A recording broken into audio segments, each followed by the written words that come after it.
You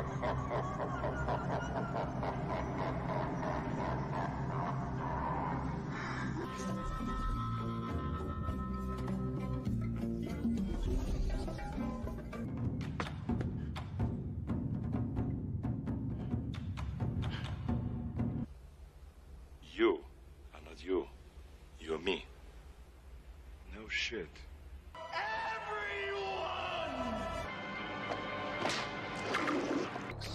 Hightailed it out of there.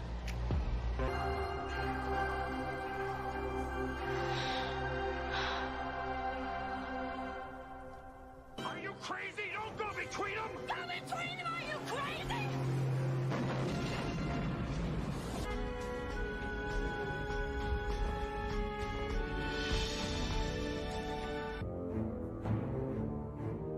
Welcome to my home.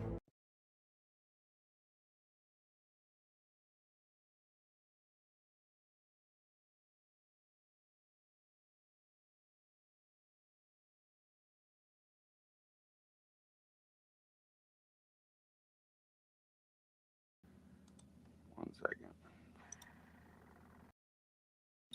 Hello, hello. Okay, all right. I don't know. Lately, they redid this program, and I haven't had audio. I haven't had. Every time I go in, like I'm muted, and you guys have caught that every time. But I caught it today. Yeah, it's like I have to turn it on manually. Weird. And then I'm already frozen. I'm looking over here at the iPad. I don't know. The internet's horrible. It shows zero upload progress.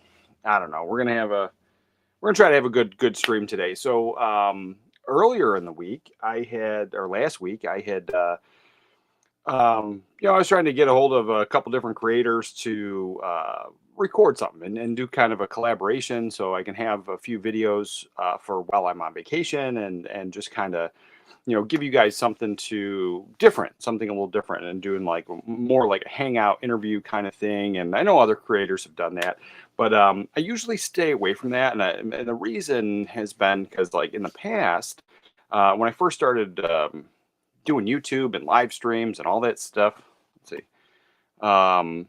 what it was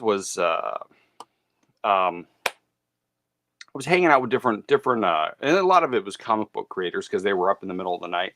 And what would happen is I would have some people on, and then I'd get DMs the next morning of like, "Why did you have that person on?" Or why were you hanging out with that guy? Like, it was just like all this like weird infighting and jealousy, and it was stuff that was going on. It was just kind of frustrating, and so I just didn't want to do that. And so then I not really rebranded, but I just kind of took a step back from that community. That's why I do the morning live streams, because different audience, different thing, and all I talk about is movies, and so it just wasn't working out. And then not that I have any ill will for those guys at all, but all that infighting and all that weird stuff was just horrible. And so, like, every time I tried to promote another creator or promote something or promote a comic book, like, I would get all this stuff. And so since I've been over here doing this and doing these morning live streams, I haven't promoted other people. And usually if they're in the chat, I don't, I say hello, I'm friendly, but I'm not like, "Oh, go check out that guy," like other people do. And it really is because of that whole infighting thing and that jealousy, or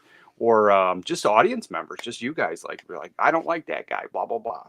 And that's fine. Like, you could not like anybody, totally fine. But I just didn't want to hear about it anymore. And so I had kind of been cautious about like doing that type of stuff. But I figured, that's in the past. That's a whole different audience. Maybe we'll try it again. And so I had I tried reaching out to people, but most everybody's on Instagram. So I started the Instagram account again, and then I reached out to Jordan from the Movie Den, and we did a whole live stream collaboration where we recorded the video and did all that.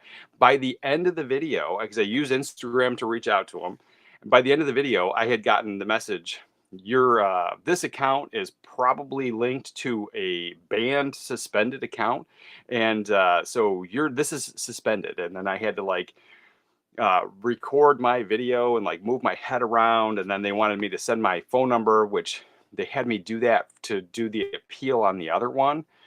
And so now they're like, you need to use a different phone number. or we can't appeal this. And so like basically I can't have an Instagram account with anything associated with my name or anything. And I used a whole different email, I'm pretty sure. And so it's just this horrible, stupid thing. And I'm like, Instagram. That's where I'm at. But like, it was crazy because I haven't done anything. My stuff was hacked, and Twitter was hacked as well at the same time. And I don't know, something happened, and then I appealed that one, and I got it back like a week later. But I had already started a new Twitter, and so I'm stuck over here. And so that's the thing. So if anybody is trying to reach out to me on Twitter, um, I do have a new one, and it's linked. It's linked in these videos here. But yeah, it's the whole Instagram thing. I guess I can't have one because I was trying to reach out, a couple creators, but specifically Films by Color, because he doesn't have a Twitter, and I was trying to reach out to him to try to maybe do a collaboration, but no go. I got kicked off Twitter again. And again, like, it wasn't my fault. Like, all I do is talk about movies. I post stuff about movies. I do like nothing wild, nothing political. Like, so I have no idea what happened other than like I got hacked because both accounts went down at the same time. And then the only information Instagram gives me is my Facebook. I didn't follow the rules on Facebook, is what it said. But I don't even use I didn't use Facebook, but apparently they were linked. So it's whatever. We got a lot of things to talk about today. I'm super stoked. And let's say good morning to the chat. Good morning, chat. We have Gabriel Perez. Good morning. Morning, brother. What's up? Can't wait for the Mask 4K to come out. Oh, I know. I'm super stoked. So this is one that I finally upgraded my VHS I think this year. Is either this year or last year, like right towards the end of it. But I just recently got this Blu-ray, and as I watched the Blu-ray, I'm like, man, it totally could use a 4K upgrade. And so we're getting the Arrow Video 4K. I'm super stoked. And this is a release, like, the Mask has been put out all over the world. Different releases. There's all these like crazy limited edition. There's even like I don't think it's Manta Lab, but there's like this big one-click the Mask box through one of those might be Korean, but one of those sets over in the Orient, one of those places. So it's been put out a ton of times, and the question has been, when is the 4K coming? And the answer is now. And Arrow Video is putting it out. I'm super stoked, and we're going to talk about that. And it's coming with a big chunky box set. I can't be happier. I'm super excited about that. And Killing Time 78, how's it going? It's going great. Good to see you, brother. Good to see you. Brett Madison, good morning, brother. Good morning, my friend. My win for the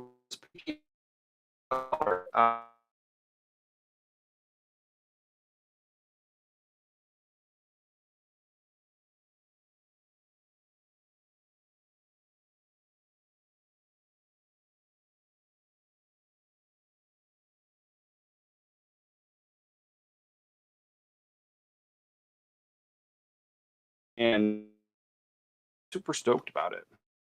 Back up. Now,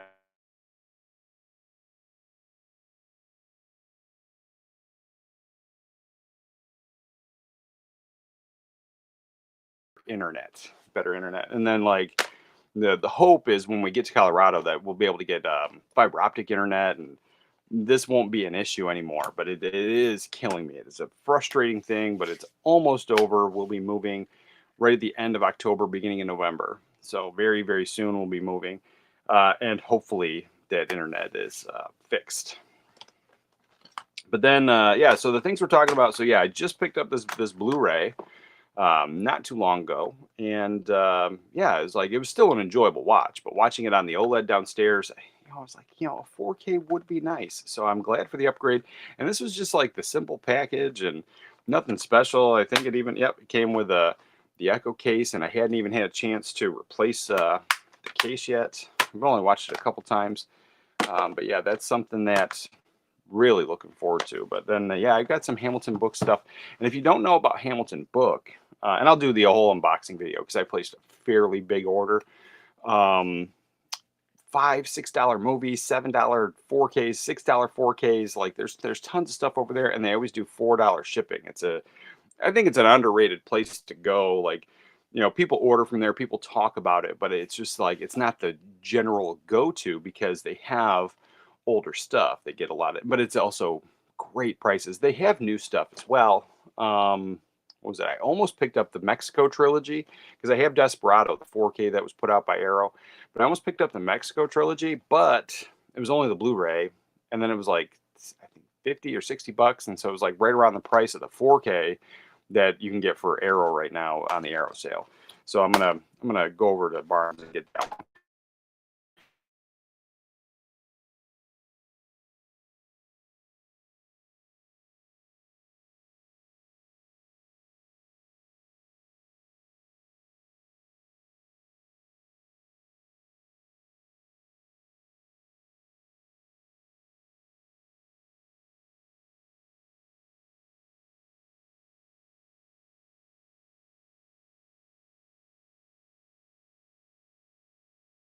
Yep, there it goes.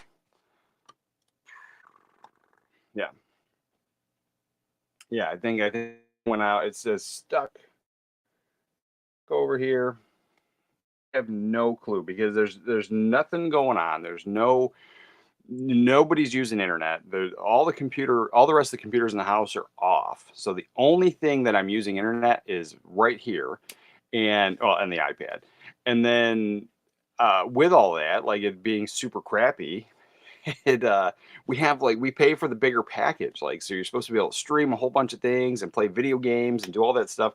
And I can't even do this stream. So like I really hate this area. And it always seems like when people are awake, like they're using streaming services and that type of stuff, and it almost like it bottlenecks in this area because basically when everyone's sleeping, I have amazing internet, which is I used to do the late night, midnight streams.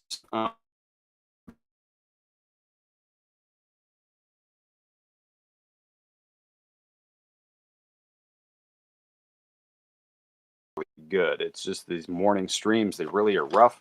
So yeah, bear with.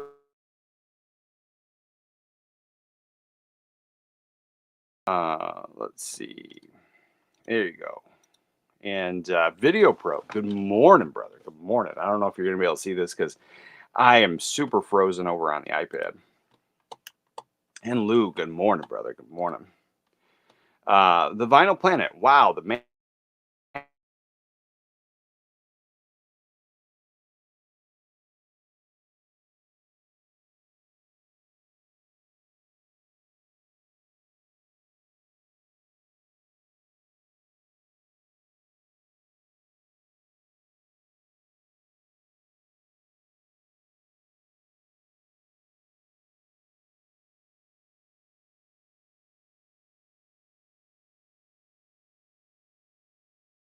Oh man, this internet is rough today.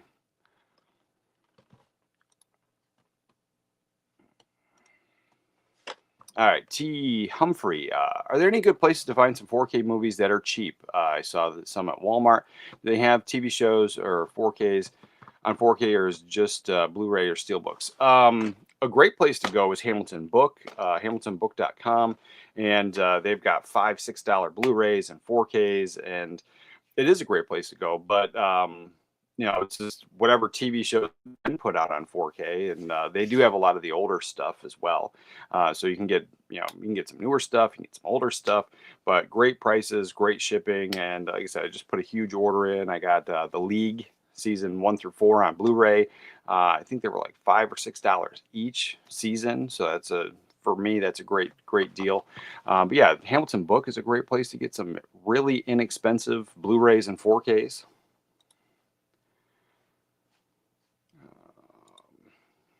And Dark Room Reviews. Good morning, brother. Good morning. And everyone's saying good morning to each other. Yeah, so I was like, I don't know, how the rest of the stream's going to go. The internet seems to be up and down already this morning. But yeah, we have some things to talk about. But before we dive into the new announcements, the stuff I'm excited for, the things that I'm anticipating, I'm getting ready for the spooky season. We have spooky season merch on the Fourth Wall store. We also have the memberships, so it works just like Patreon. And then I just recorded a bunch of videos yesterday for those specifically only, like the fourth wall member only videos, and then I do have regular YouTube member only videos coming out as well. But fourth wall works like Patreon, and so there's memberships over there, benefits, and merchandise discounts that are included with that.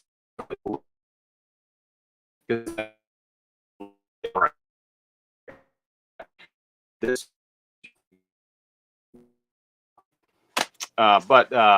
so we got that. We diving into that. I'm getting super stoked because of this, all the spooky season merch that I was doing. I'm into the spooky season already. It seems like other people are making the recommendation lists and the content and all that stuff. And I'm sure I'm bound to make some Halloween spooky season recommendations and videos like that. But no matter what I do on this channel, when I talk about that type of stuff, it never really does well. And not that I necessarily care. Like I make these videos because it's a passion and I love it and I like talking about this stuff. But in general, if your video is kind of crappy and nobody really watches it in the very beginning, then it just kind of dies. And then so the next one doesn't get promoted as much. And so then it doesn't do as well. And then all of a sudden, like, I'm making videos for nobody. And that happened to me before. And so I'm not that I'm trying to like make viral videos or whatever, but because that I generally, when there's a topic that every single creator is talking about the exact same thing, I generally don't, or I'll save it for these live streams and have my opinion and stuff, because I'm not trying to like do that trending bandwagon thing. And because like everybody has the same kind of talking points at some point, whether they mean to or not. When you're in this space and you're always thinking about movies, like it kind of, there's overlap between creators. And like I just finished recording a video yesterday, and then I was talking to TJ and he texted me about something, and like it was literally that conversation that I just made the video about. And so it was just interesting how, like, if you're constantly thinking about movies and you're constantly in this, like, it's how the overlap happens. So I try not to do that. All right, but into the spooky season, into the stuff that I'm excited for is this right here. So this is the watch list that I'm going to knock out this weekend. Once I got all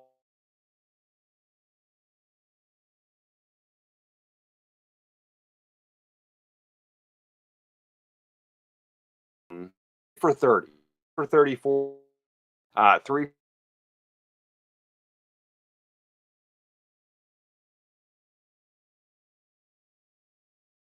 box.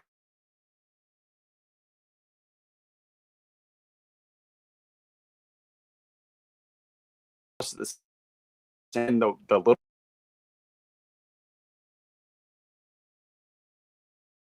apparently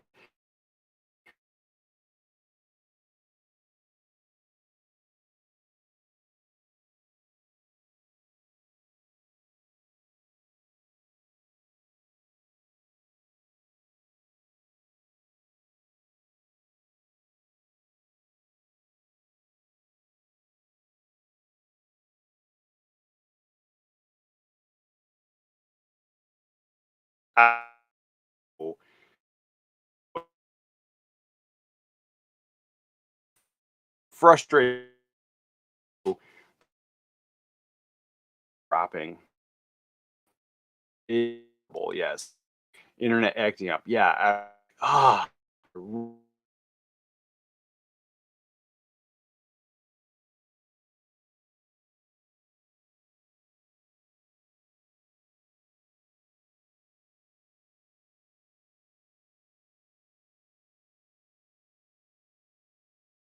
Fast forward this. I'm caught.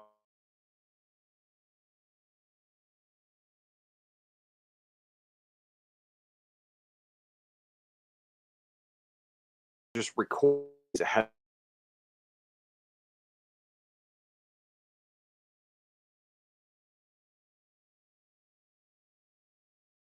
I think that is awesome, but yeah, it's like I don't understand it.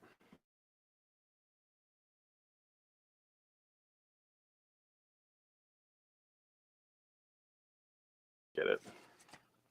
But anyway, so as I'm diving into the spooky season, I'm doing the merch, I'm getting excited. I'm watching a lot more of the spooky season stuff. And the very first one here that I'll be watching this weekend is Alfred Hitchcock's Psycho. Now, I do have this 4K Steelbook because I bought it as soon as it came out because it's one of my favorite movies. Easily makes my top 100, but as far as Alfred Hitchcock films, it's probably number one. And I do have chunky.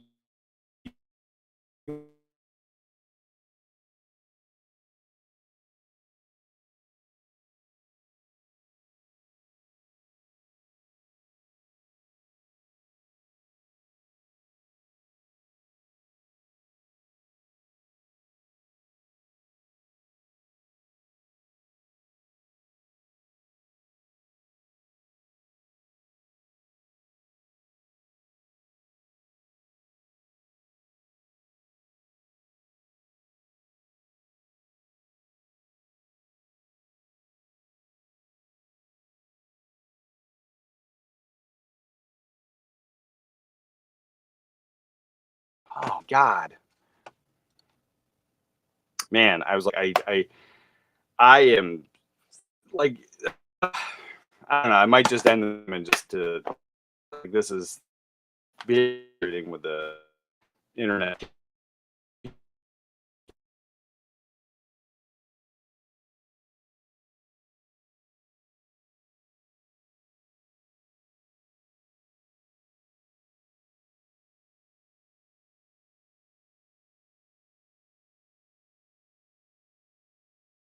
Um, Pledge allegiance to Arrow. That would be great. A nice. Yeah,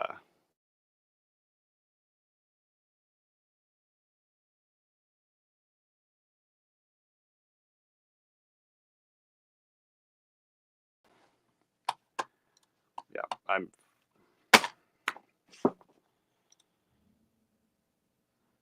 nonstop, not nonstop. I bet you. All right, so then I'll be watching.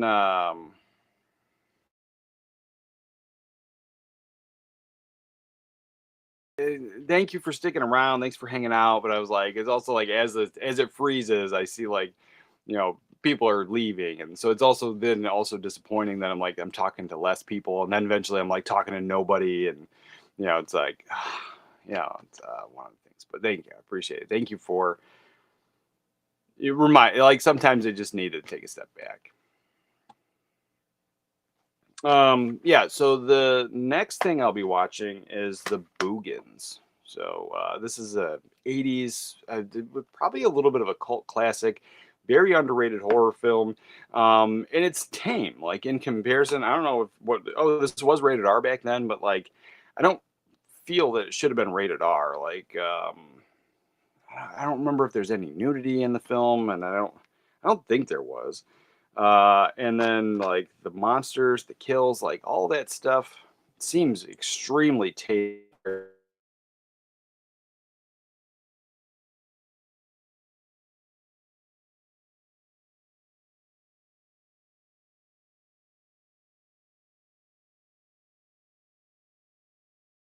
But I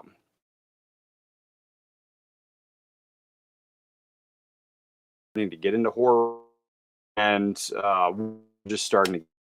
She's really loving like nothing too crazy, but she likes the new Megan, Chucky. She loves Chucky. So we've watched quite a few. A lot of the horror comedies that are rated PG.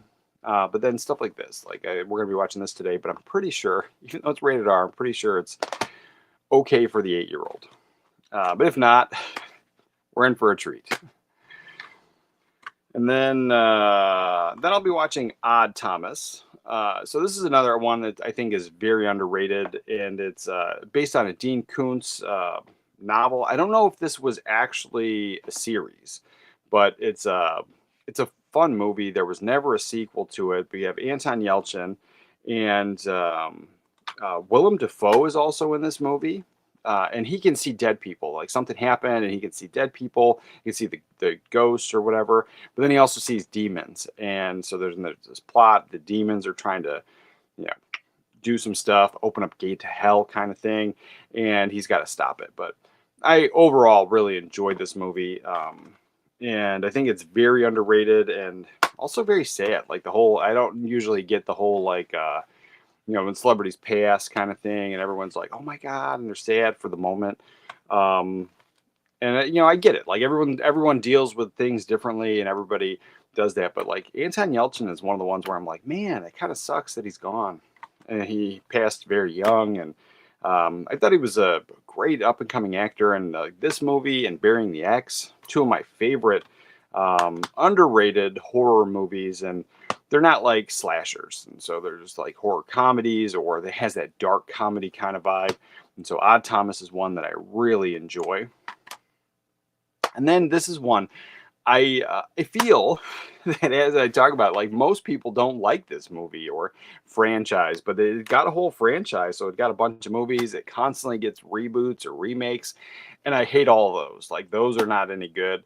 And I tried watching the new one that was remade, and couple maybe 20 minutes in, I couldn't do it anymore. I turned it off. But Leprechaun and all the sequels, they have like a varying degree of love. Maybe I'll rewatch all these and give them a ranking. But Leprechaun in Space, I'm a fan. I'm a fan of Jason in Space, like any of the space movies. And I just got word that Machete Kills in Space is happening. So you have that Danny Trejo movie, Machete. There's definitely going to be an in space one. It's in pre-production right now, so I'm kind of stoked for that. Schlocky goodness, and it is what it is. But out of these, number one is my absolute favorite, and I'd have to rewatch them and rank them. But we're going to be watching number one today because that one I'm pretty sure my daughter has seen that one before, so that's one that she can get into. I don't think the other ones are. I think they're more inappropriate, and we're gonna hold off on those ones. But as I revisit them, I'll probably rank them this season because I just usually don't do the rankings because those are my opinions, my how I love the movie, and I was like, why?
So I don't know if it was any kind of scam or any of that. But as we do this ready or not, it's one of those things that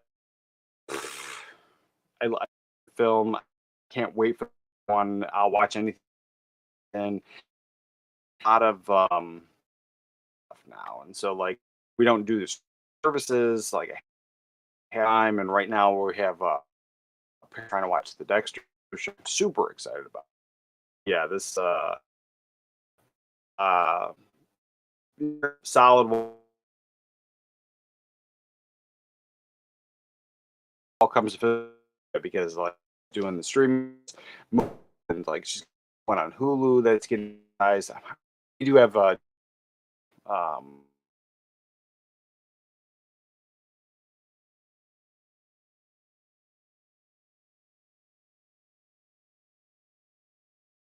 quite a few times. Um and then I picked it up, Gung Ho. It just got released this month, and it's one of the ones that I've seen the movie. I've seen the movie very recently, like a few months ago. I watched it. It was like streaming somewhere online, and I watched it. I think Tubi or somebody had it, and so I loved this movie, and so this was a huge pickup. It would have been a blind buy, easy, because you got Michael Keaton in the '80s in a Ron Howard film. Like I would have easily blind bought this, but I watched it. I freaking love it. But it's American automakers. They go out of business. Everybody in the town is out of work, but then this Japanese motor company buys it up, and they want to start making those cars again. And the culture clash between Japanese and American workers and trying to get along. It's an enjoyable film. Highly recommend it. It's a comedy, but it's not like a slapstick or laugh out loud like comedy. It's got the funny moments kind of thing, but where I guess like most people would call it like a dramedy or whatever they say when they merge those two words together. But definitely a high recommend. And yeah, I'll be watching this because I just want to check out the quality of the transfer, because like watching on the streaming service as you're trying to watch me, you see my internet is horrible. It was not as enjoyable as pop it in a disc. And next I have two underrated films in my collection that I feel they're underrated. Maybe they're not. Maybe you know about these, because I know the one was talked about a ton when it came out, and then it just kind of died off. And so I'm going to rewatch these. I love these things. I think they're great gems. And the first one here is Gerard Butler and Frank Grillo. And I've probably talked about this one before, especially on a live stream, but it is Cop Shop. I think it's a very underrated film. They set this up to they set this up to be I think like a franchise or a sequel. And normally, like, I hate it when they do that and they leave it on that cliffhanger where it's, oh, you're going to get a sequel, and then it never happens.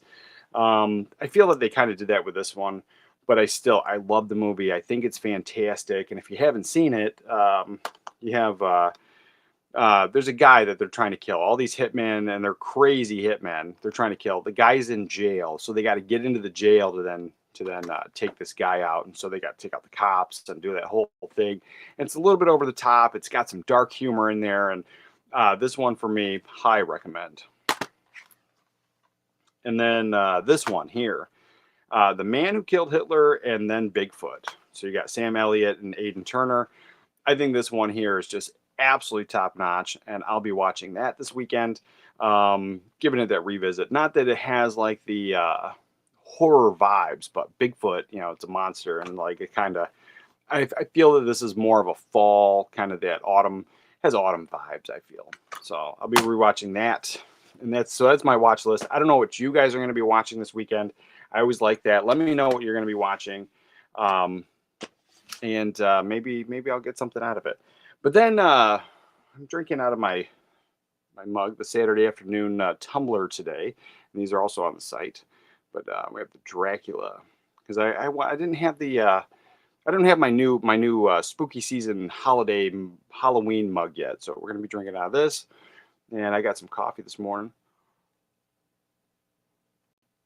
With all the internet issues, I forgot to drink my coffee.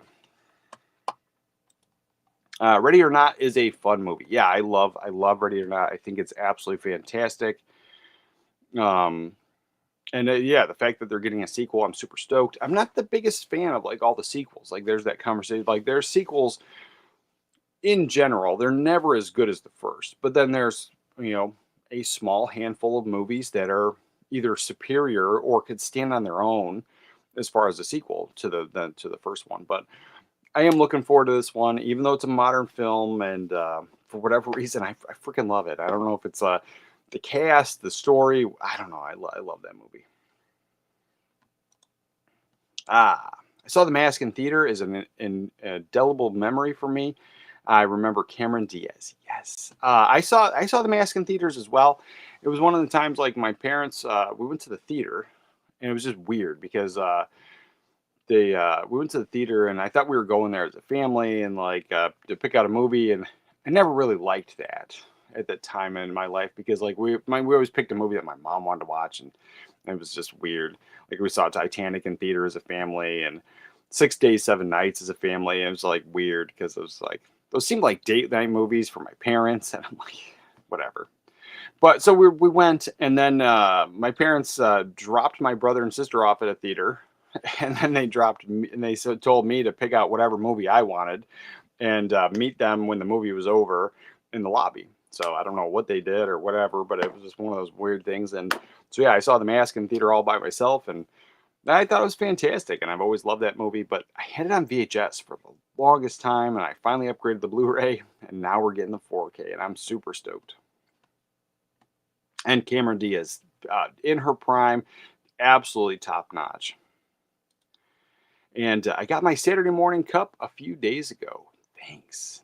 Oh, the pint glass. Yeah, I'm glad you got that. Yeah, so channel members, yeah, getting their merch because I promised that I would give out some channel member merch because the channel members stuck with me all through the time that I was sick and I wasn't making a ton of videos and I wasn't putting a lot of member content out and stuff. And so to catch up on that.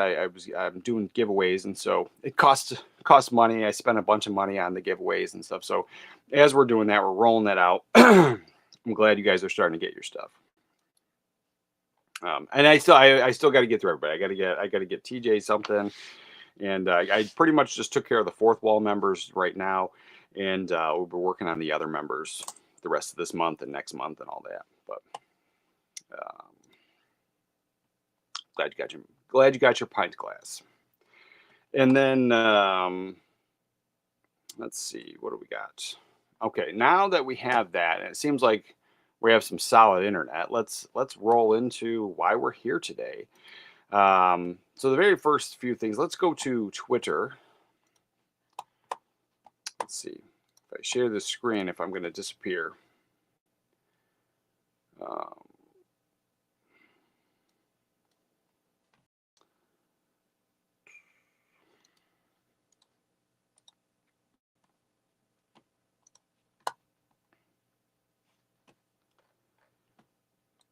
And good morning, Jeff. Good morning.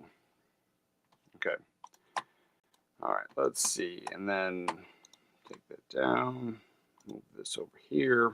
Okay, so there's a few things I want to talk about. Now, this is something that I was kind of familiar with it because I remember the movie poster when I worked at the video rental store. This is a movie from the 90s, Dust Devil. It's getting this big, chunky box release from Umbrella, and it sounds awesome, but we never had the movie in the video rental store, but we had the poster for some reason. So obviously they probably sent it to us, and the owner, the boss, whoever was buying the movies, just probably never picked it up. And I don't even like because we get screener tapes too, and like we never got a screener tape of this, and so it's something that I remember the poster, and it was one of those like kind of forgotten things and whatever. But yeah, now as this is coming back, I was like, I got to check this out. And so I don't think I'm going to just jump in and get this giant big box set blind buy it, but I'm going to try to watch this somehow. Maybe it's streaming online somewhere, or maybe I can find a DVD or something. And so like, I want to watch this before I jump in, but I'm interested, it seems like it's up my alley. Like, I'm not sure, but definitely going to check that one out. And then we have the DC's cranking out these animated Batman flicks because every time I go to the used bookstore or the thrift store, I see a ton of them, and like each of them are different titles. And I think I only have like one or two in the collection. And because my daughter loves this type of stuff, she loves Batman, and that's fine, and it's cartoons. But like the one I bought, I don't remember what it was. It wasn't because I knew the Killing Joke was not for her because I have that comic book. So the Killing Joke was rated R, but there was another one I bought. It was rated R, or somebody recommended, and I'm like, they're dropping F-bombs like right away, and I'm like, man, this isn't really kid friendly. So we've been holding off on those, but that looks awesome. I love the poster art on it. Aztec Batman Clash of Empires, probably fairly interesting. Probably also not for everybody. That's coming out though. And then we have this Shin Godzilla, the standard 4K Ultra HD. Now I have Shin Godzilla. I think it's a fantastic Godzilla movie, and it's really really Japanese. You can see the difference in the cultures between watching the different Godzilla movies. But man, I think it's, other than until -1 came out, Shin Godzilla was probably my favorite Godzilla movie. And I have a few of the American ones and the things that I grew up with. The 1990s Matthew Broderick one. I have that, and like even though it's Yeah, even at the time, I was like, "That's not Godzilla. That's a dinosaur." Like that's exactly how I felt about it. And then the little Godzillas in that movie, they're like the T Rexes in Jurassic Park, and I was just like, this is literally like Jurassic Park. So I don't even have nostalgia for that one, but I own the movie. It's a fun revisit, and my daughter loves it. But for me, I have more nostalgia for and I know I'm going on a tangent here, but stay with me. But the Taco Bell Godzilla commercials that were out in the '90s for that movie, and the Taco Bell dog is like, "Here, lizard, lizard, lizard." Like I think those were fantastic. I have nostalgia for those. I'll watch those on YouTube all day long. I think they're fantastic, and I enjoy those a little bit more than the movie, I think. But Shin Godzilla, probably my second favorite Godzilla movie of all time. And I don't know if I need to double dip and get the 4K, but the Blu-ray version I have did come with a black case. So when I had ordered it, I thought I was getting the 4K, but it was just a Blu-ray in a black case. So we got that coming out, and then here is the Godzilla minus one, right? No, it's just Shin Godzilla limited edition Steelbook 4K, and I think that's absolutely fantastic. Are we gonna? Well, that's not. I don't want that. Let's see. I thought we were gonna get the bigger picture. So, yeah, that I think that steelbook is absolutely fantastic. It got the purple, and I think it's beautiful. But I'm not going to pick up that steelbook. I don't know if I need to double dip and get the 4K. Maybe if it was ever on sale, but definitely, I think my Blu-ray is fantastic. Now this is something. This is going to be a day one. Now this movie is being put out by two labels um, around the same time. So we have coming to 4K UHD from Warner Archive Collection, and it looks like it's coming in either like a slip box case, like the way it's sitting. I'm assuming it's a slip box where it's side loading, but it could just be regular slip cover. But the Curse of Frankenstein. So you have hammer film, and I thought I had it, but I don't. I have. Oh, I didn't pull it out. Oh, here it is. This is the one I have on VHS. So I thought I had that one, but I don't. I have, let's see, I have Frankenstein Created Woman. Now this one here is a fun film. But yeah, that's one I thought I had. But I have that on VHS. So this one here is going to be probably a day one pickup. I think I need it. And I'm probably going to get this Warner Archive version. I don't think you go wrong. Peter Cushing, Hammer Film. But then we also have this one here, The Cat and the Canary. That's one that I've heard about my whole life. So I might check it out. I'm not 100% sure, but I'm interested in that one. But the other one, let's skip down here. We're going to talk about that in a second. The Mask. Talk about that one. Man, I thought there was another one. Yeah, here it is.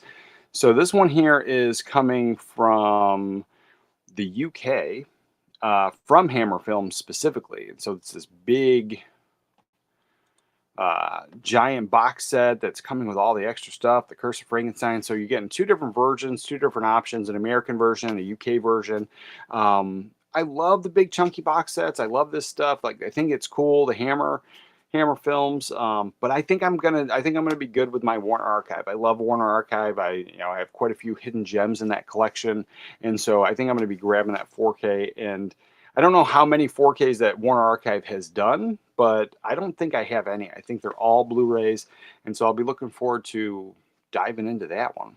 But yeah, so you got two options for this, and the big chunky box set. I mean, I am a sucker for those, but I just don't think I need it. And yeah, definitely stoked about that one.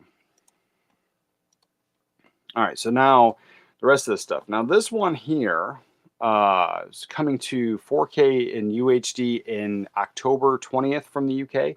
So there's the pre-orders are up. It's a 2006 movie, and I think I remember the trailers on this, but it's a movie I've never seen. I'm a little stoked. I like what's going on here, and it's a dark comedy, a horror comedy, and I love those. But it's that dark humor. It's not, I guess it's not family friendly like the regular normal comedies, and so I'm super stoked. But Severance, and then they're in a bear trap on the cover. I think that's top notch. But yeah, that's something, and it's coming in a side loading case. I do like these. with and it's got some art cards. And then in this one art card, you have one of the characters, one of the ladies is not wearing a shirt, but she has kind of a jacket with it open, and you can see some cleavage and some stuff going on. And that's one thing that I do miss in horror films. And not that I need to see naked ladies, but I'm in my 40s, I'm married, I've had a million kids. Like, I'm kind of over like the raunchy comedies and like, that type of stuff. But as I watch newer horror films, and then I go back and I watch the old horror films, the gratuitous nudity is something that is missing from the newer films. Now, I'm not saying that they just need to have it, but man, it is kind of like, it's like almost like I haven't really, clamored for it. I'm like, where's the nudity in these new films? But as I go back and watch the old ones, I'm like, yeah, I definitely, it's almost like a kind of like a shock. I'm like, oh yeah, there's no nudity in the new films. Like, so this one here, like, more than likely has got some nudity from 2006. I think I'm in. I'm going to be blind buying this one for sure. Not just for the nudity, but I think I remember the trailers on that one. So there's this one, The Life of Chuck. That one's getting talked about a lot. I've heard it, but I know nothing about it. Like, everyone's like mentioning it, and then like I know nothing about this film. And I actually just was listening on the radio yesterday, and I was listening to some kind of interview about something, and that was mentioned. And again, it was just that like vague mention of like people hope it does well, or it continues to do well, or something like that. And so it's getting this big chunky release, but I know nothing about that film, so I might have to check this out. And yeah, Charles Krantz. I don't think you go wrong there, but yeah, it's I don't know. I don't know if it's a me movie at all. I got to check out the trailer. I like the big chunky box set. It looks awesome. But I just made a video yesterday talking about that specifically. It's a member only video, but it's going to be dropping tomorrow. But it is like that value for your dollar conversation. And do we always need these big chunky box sets? And the answer really is no. You don't always need these big chunky box sets, but they are nice to have as a collector. And having these limited editions, special editions, they are awesome. But yeah, that one. If they start doing stuff like that, where it's like the big chunky box only, just like the steelbook only things, like, I think it's a very, not really, I guess, well, I guess kind of it could turn into that frustrating conversation. Now, I guess most people are going to be stoked about The Mask, especially getting that big chunky box set, because The Mask is a very popular film that people love. And I've already been told this morning that it's already sold out. The pre-orders are already sold out. So yeah, it's one of those things. Like, if we start getting just these big chunky releases, I'm not sure, but I mean, it is coming out from the UK, the HMV exclusive, so there might be other versions coming, but that's the only one I see. Now, here's one. And here it is. So, The Apartment. I think this is an absolute fantastic movie. It's a black and white one with Jack Lemmon, Shirley MacLaine, and Fred McMurray. Now, I own this on Blu-ray from Arrow. It's Arrow Academy. But I think this one's just coming out from Arrow specifically. So they're getting the 4K. I have this. I don't know if I need to double dip and get that 4K. And I kind of feel that it has been put out on 4K before. I think Kino Lorber put this one out. But it is fantastic. So if I do pick that one up, it probably is going to be in one of those like Arrow video sales, because I do love it, but I don't think I need the double dip. Black and white films with some really good HDR will look phenomenal, because the way they change the colors and stuff, those, they're going to have like the darkest blacks possible. And having the OLED television, like, I already have that experience anyway. But any of the black and white films that I own in my collection that have been put out on 4K, they look amazing. And there is usually a night and day difference between the regular Blu-ray and the 4K on the black and white. And like, if there's been a restoration, because I have quite a few Blu-rays that are black and white that just, they've had a restoration, but it's not as good as some of the other ones. So maybe the film stock was degraded and whatnot. But yeah, the good looking ones on 4K, I've had an amazing experience. So yeah, that one, high recommend. But if you haven't seen The Apartment, The Apartment's a movie where Jack Lemmon, he's kind of like a doormat. Everyone at work kind of uses him because his apartment is close to work, and then they can cheat on their wives. And you got all these like philanderers that are using his apartment to get with ladies, and he just kind of lets everybody do it. And then along the way, he's got Shirley MacLaine in his apartment. He's kind of hiding her out, and yeah, it's a great film, great film. And then this one I'm super stoked about. I've talked about this before. Definitely recommended on live streams quite a bit, I feel. But it's Deadly Friend. So this is a movie. I think it's fantastic. We just did the revisit again not too long ago, maybe even last weekend. I just don't remember. We watched this. We just watched this very recently. But this is a movie that I grew up. I just happened to turn on my television. It was black and white. I had a black and white TV in my room at the time. Turned on my television. It was a Saturday afternoon, and this movie was on. And so like it sucked me in because there was this robot, and he didn't really seem like he was on the up and up because there was a guy trying to break in the car in the very beginning of the movie, and then it seemed like the robot was going to handle business, and then the kid and the mom come out of the store, and then all of a sudden the robot starts being okay. And so like I'm like, man, the robot's a little unhinged. And so I started watching the movie. Absolutely love it. But you have Christy Swanson in this one, and I think it's an absolute fantastic Wes Craven film. Something that maybe it's underrated, maybe it flies under most people's radars, but I love this one, and I will be picking up that Arrow Video, importing the UK version for sure. All right, let's dive into some of these chats. Let's see.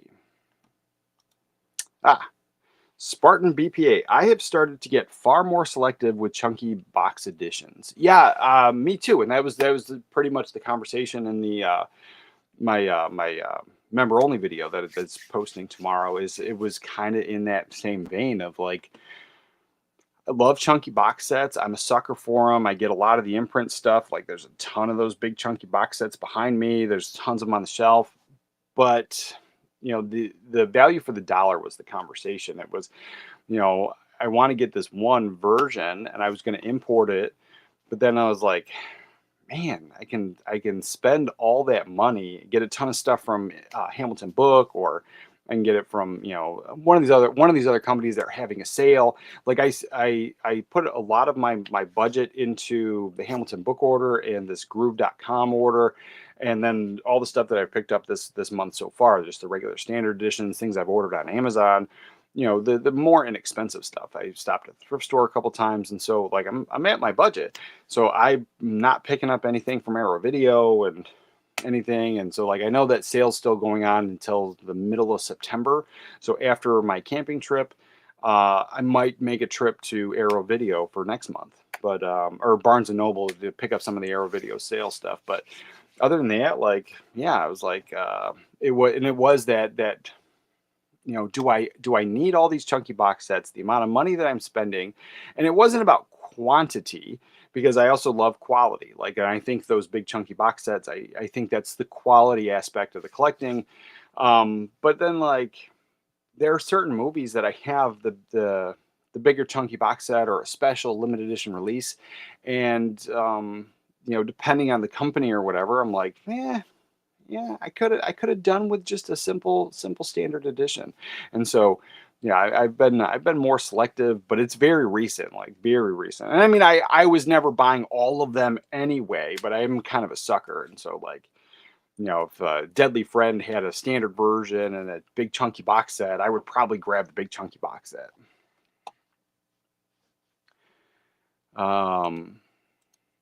Never seen Deadly Friend. I'll check that out. I highly recommend it. And it might not be a you movie. Like Arthur, like we talk all the time, but like we don't talk on a daily basis. And so like we could like that's always open to you. Oh, and being a fourth wall member channel member, I thought I gave you my phone number. You could always text me. And then have that conversation. But if it's not a you movie, I would definitely recommend checking out the trailer or maybe trying to stream it somewhere, maybe checking that out before you do the blind buy on it. I think it's a great Saturday afternoon film, but I know it's not for everybody. My wife does not like this movie. Zaid Comics, yo, 80s, looking jacked, brother. Well, I lost a ton of weight. So this entire year, I lost over 100 pounds. So it's no fat. There's like a little bit. I got this like deflated dad bod, but like the chest is out, the stuff, and I got a shirt that actually fits me today because I did lose all that weight. But thanks, brother. Thanks. I have so many, and while space isn't quite a major concern yet, I don't want to get to the point where it's a deciding factor. Plus, as you said, value for the dollar. Yeah, and they do take up a lot more room. Like if I didn't have all those like chunky boxes right there, I would be able to put a lot more stuff on the shelf. But like as I'm trying to pack, like you can see, like I have like everything is like super super disorganized because I'm trying to, organize stuff, pack stuff up, but then I still got to do this room tour. And so then, like, as I was starting to put stuff away and pack it up, I'm like, there's going to be nothing on the shelves to do this room tour. And so that's what I've got going on right now. And that's why you have like this big pile here, stuff that I don't normally have. But with that, that room tour video, I've already started like filming some of it and doing that. But I got to like finish it and then do the editing and all that stuff, and so that'll be posted up before I finish packing up because I'd started and then I kind of had to take all those out of the boxes and put them, I haven't put them back on the shelf yet. But yeah, that is a deciding factor for sure. I don't mind the chunky box sets for top movies, and that's where I'm at. Like, and that's where it always was. But then, like, I started getting sent review copies, and then I got some other stuff, and then I fell in love with the imprint label themselves, and so they put out like quite a few box sets where, like, I got the Brando set, and like a lot of those movies, like, I don't. And not everyone, but I mean, in some of those chunky big box sets, there's some movies that have just never been put out on Blu-ray until now. And I'm not saying that the Brando set has it, but I know I have a couple of those over there that have that situation where there's one movie in there that just first time on Blu-ray and that's where it lives. So yeah. I don't mind. But I did start getting some extra ones. And that's that, but not a huge deal. Not a huge deal. Interesting, the mask sold out before TMNT. Well, I also feel like maybe the TMNT was so big. I feel that maybe they like maybe printed a larger run of those, and so that might be the case there. But then that also happened, like I said, there's like I don't remember what movie it was, and it was Arrow Video specifically because I had just talked about it on the live stream, and then somebody was like, "All right, same situation." They're like, "Oh, it's already sold out," and then the pre-orders were sold out, and then a few days later they were back. And so that might happen with the mask. It might not. I didn't get a pre-order in, so I was like, that kind of sucks if I don't get one. But I do want that. I do want that movie, and it's one of the ones where I felt that it would kind of sell out, and so I was probably going to pre-order that one anyway. But I haven't. So yeah, it's like missing out. Oh man, that would be frustrating. But I do have not one, but both TMNT orders in. So I have one. The one Blu-ray, I got the Blu-ray and I got the 4K because you have different art on both packaging and the discs. And so the 4K, I ordered it from Amazon because I can switch the address. And so when we move, because it gets released in December, we don't have our house yet where we're going to be living, and so I did that. But then the Blu-ray that I got from Arrow Video, I'm having that sent to TJ, and then he's going to send it to me. So. Because I don't think you can, like, once the Arrow Video thing, I didn't see where I could change the address, but I can easily change the order on Amazon.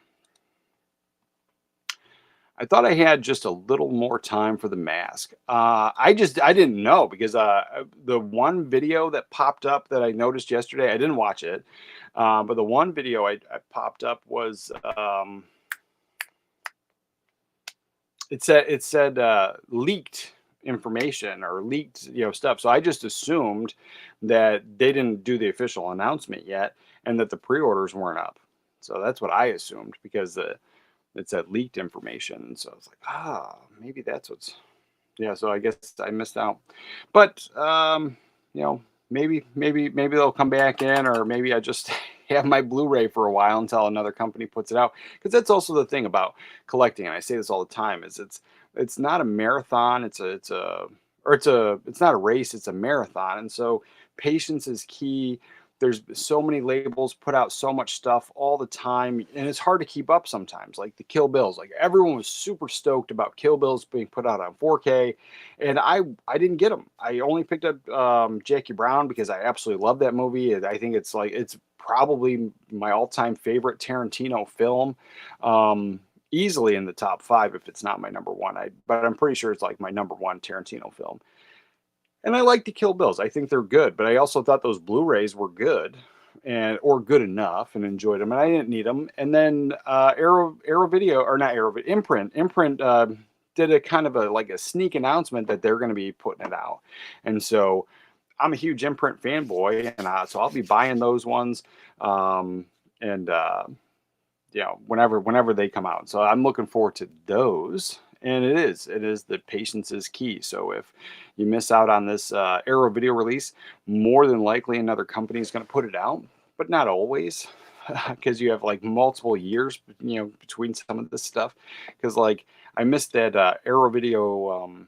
It was the UK put it out, but it was the Kevin Costner Robin Hood.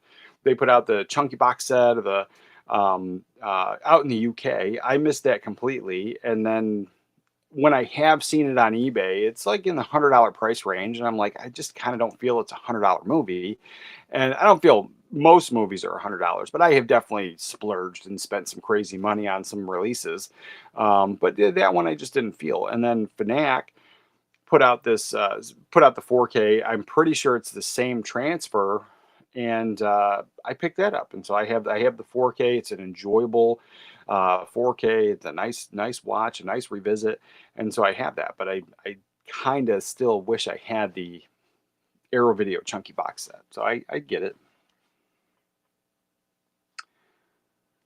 Oh yeah. All right, The Mask is a fun movie. Love Ace Ventura: Pet Detective. That's one I have not revisited in a very long time. I don't have the movie. I saw it, because like it's another one. So I never hated it. I don't like the second one, but the first one I thought was fun and enjoyable enough. And I remember watching it when I was a kid, when it came out as a teenager, and that's pretty much the last time I've seen the movie was when I was a teenager, and I don't have it in the collection.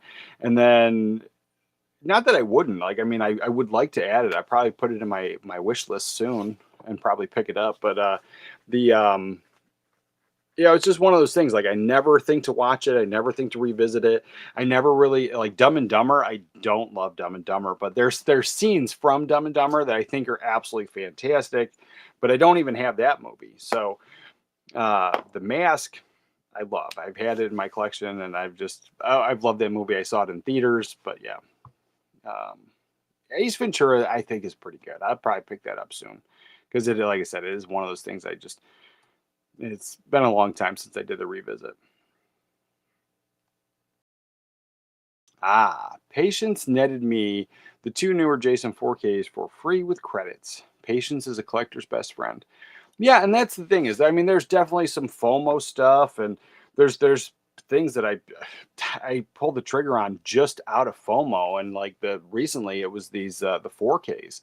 So we have that Steelbook Superman FOMO, and it's all sold out. So I was like, and then that was the second time. Like I would have missed it twice. I would have been upset, and I would have picked it up on eBay and spent a little bit more than I had wanted to pick that one up.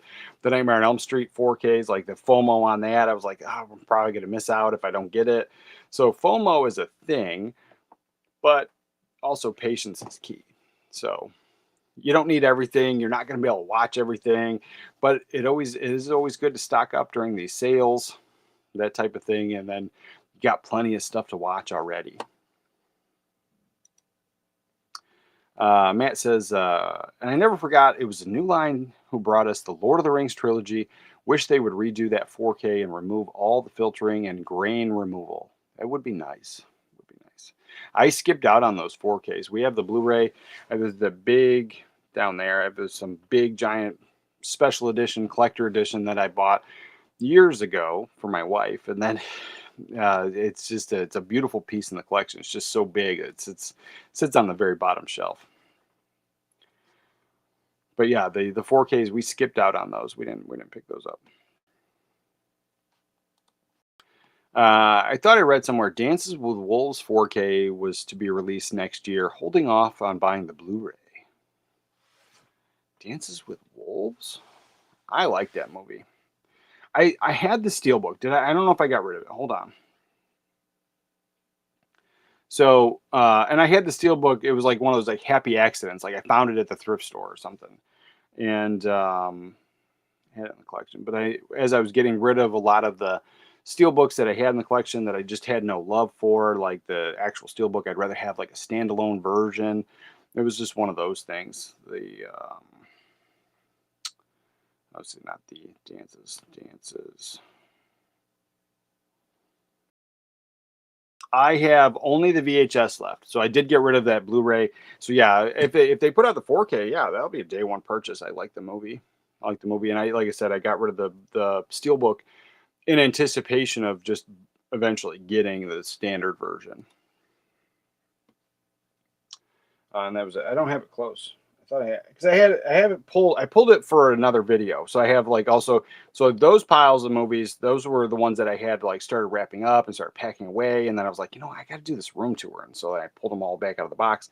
But then like right behind it, I'm like, I'm super disorganized. It's probably the first time in a very long time, probably since I was like a teenager, that my collection is on the floor, super disorganized because of the move. But then behind me, I have 4 piles of movies for upcoming videos, things I'm working on. I got member only video stuff that's there, but then I have like the regular general videos and movie recommendations and conversations. And my last video, which quite a few people pointed out, I made a mistake. I made a couple mistakes actually in that video, because I got my piles mixed up, and then just trying to do everything off of memory.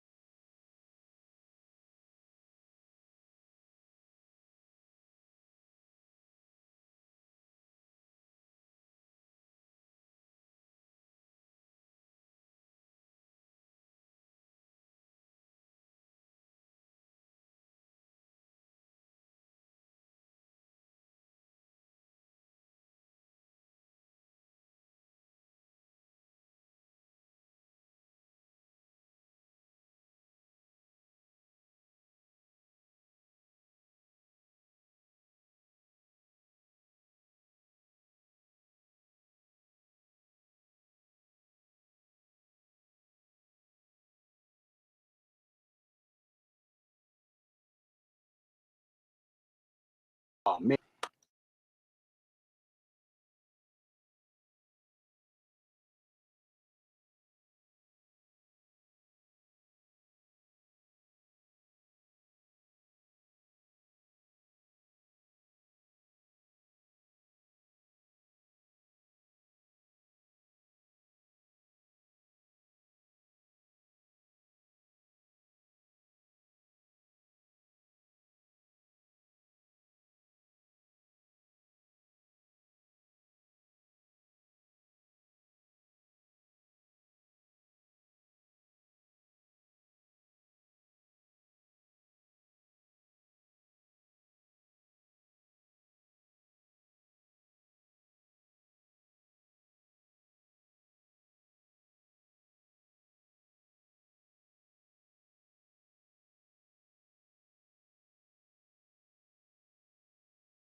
And I never forgot, it was the new. Oh, you already talked about New Line. We already talked about that. Dude, FOMO on Nightmare on Elm Street, and I'm not even a fan. I bought it. Oh wow, yeah, yeah, yeah. I was like, well, I'm a fan, but I'm like, I'm not like the biggest Freddy fan. Like, so like as far as if I were to rank them, it would Freddy would not be my number one. Halloween, I love Halloween. I think that first movie is top notch. And so that's a franchise that I'm super into. And so Freddy would probably be number two. But I'm more of a casual fan. I like the first movie. I love the first movie, but the whole rest of the franchise, I think I'm more of a casual fan on. But I have the VHS box set now, but I've had that DVD box set for years and super stoked to get this 4K. So I do like all the movies, but I'm not like super into it. I can't tell you everybody that's in them from memory, and I do mix them up sometimes. Like, so I've seen them all, but there's a few of them where I'm like, this is the one where Freddy's eating her legs and he's sucking her in, and it's like, no, that's not. That's the wrong one. So like from memory, I don't have them all, but I was like, I do love them. I have seen them all. Let's see. But yeah, in that, like, and I can understand that too. I talked about that. I was talking about that with TJ just last night, and it was not this specifically, but that whole idea of like having some FOMO, buying something, even if you don't love it. And for me, it's because if I buy it, and not that I hate it, like it's not one of those things, but it's not one of those things where I'm like, I have to have this. But it turns into that I have to have it because as a collector, it's limited. Nobody else has it. Or on eBay, it's like $100 or $200 or something. And so like having something that nobody else has becomes like the coolness factor in the collection, or like a special piece. Like this is something I have in my collection and nobody has it. It's out of print. It's extremely expensive on eBay. They only had a limited run, like that conversation. And I'm not talking about like the boutique labels, like Imprint that only puts out 1,500 copies, or Twilight Time. Twilight Time only ever put out 3,000 copies of each movie.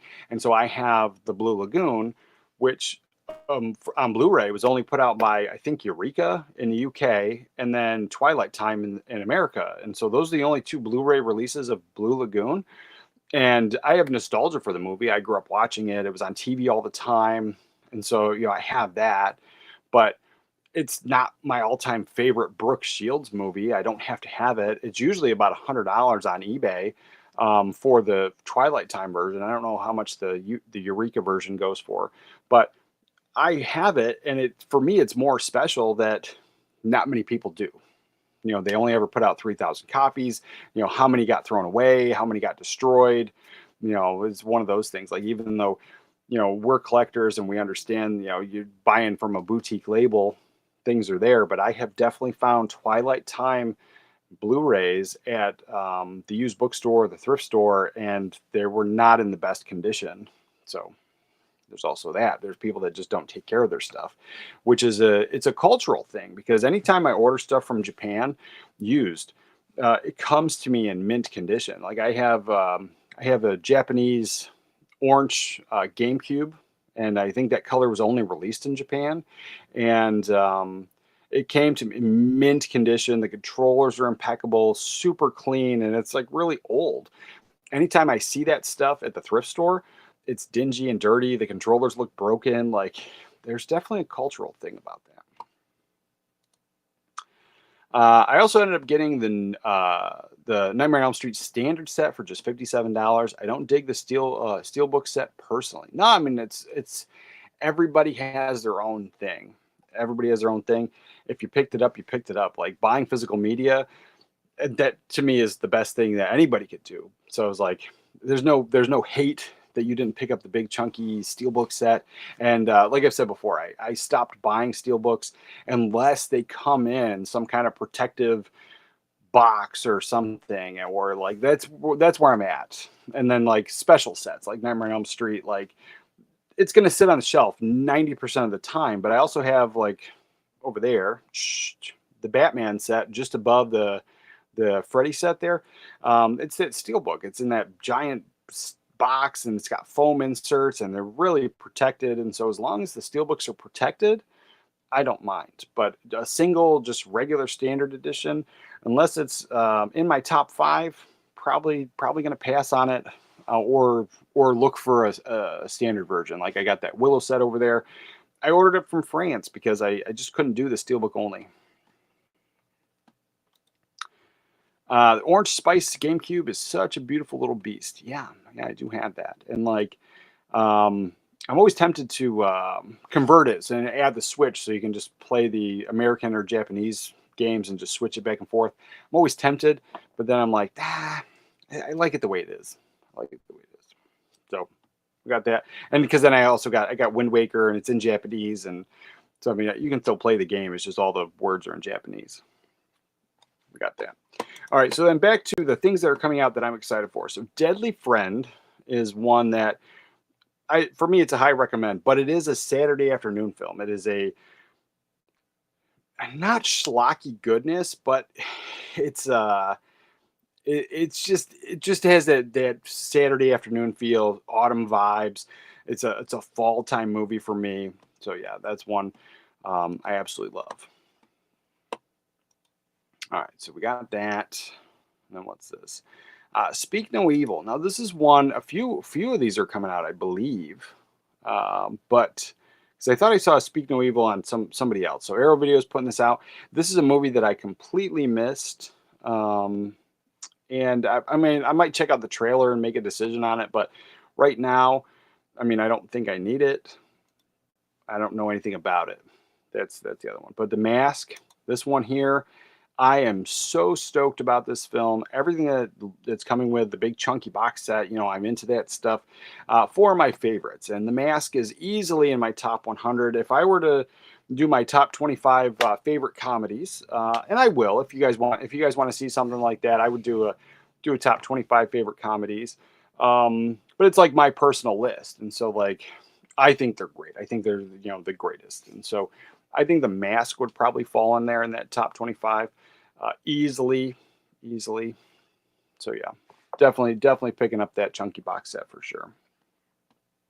And any of the posters that it comes with, going to hang those up on the wall. These art cards, I'll put them in framed posters. So they sell those. They sell those like frames. You can get them at Walmart or whatever, but they're designed for like family photos, like those 5x7s or 4x6s or whatever these art cards are going to be. I buy those all the time, and I put the art cards in there and I hang them up, and just to, more movie stuff on the wall. Sometimes I keep it in, all together in the box, but if it's like something like The Mask, one of my favorite movies, the Legend ones, like I got it's over there somewhere. I got the Legend Arrow Video. I took all those art cards out and I have them framed up on the wall. Oh, let's see. Yeah, so yeah, I would do The Mask. Oh, especially this one here with Cameron Diaz. Ooh, big fan. Yeah, Cameron Diaz in her prime. Absolutely. I mean, she's stunning now, but in her prime, awesome. And Red Planet. I think I had this on VHS. It's been a while since I've revisited this. Let's see. Maybe I don't have it.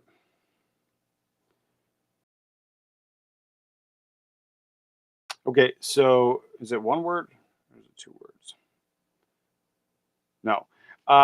It's not in my app, but I feel that I had this on VHS because I know I've seen it on VHS a couple times.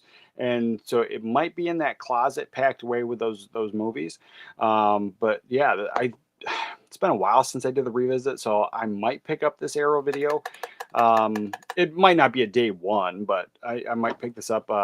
And I don't think you can go wrong. I think Val Kilmer, top notch. Huge fan. And I don't have all the Val Kilmer films, but I have a group of Val Kilmer films that I absolutely love. And one of the ones that comes to mind, like this one here, I think is kind of underrated. Nobody really talks about it. And I've seen it a bunch of times, but I can't even tell you right now, like everything it was about. Like if I were to just off of memory explain this movie and tell you everybody else who's in it other than Val Kilmer, I probably couldn't do it off of memory. But my favorite underrated Val Kilmer movie is The Saint. That's a high recommend. Let's see. Yeah, so we got that one. Yeah, that's one I'll probably pick up. Yeah, and the Cat and Canary, I already said I'll probably pick that one up as well.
Of course.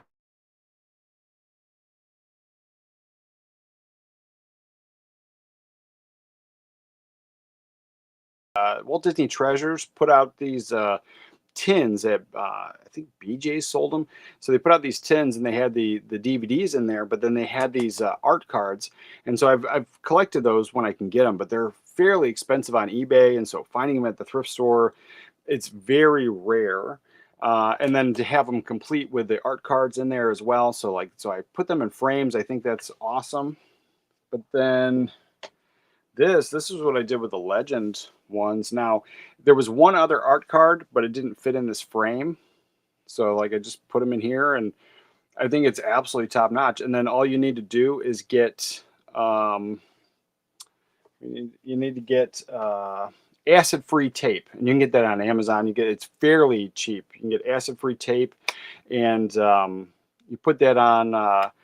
You just put that on the back, and it's good to go. And it doesn't eat away. It doesn't degrade over time or damage the prints. And it's what the framers use, and so that's pretty good to get.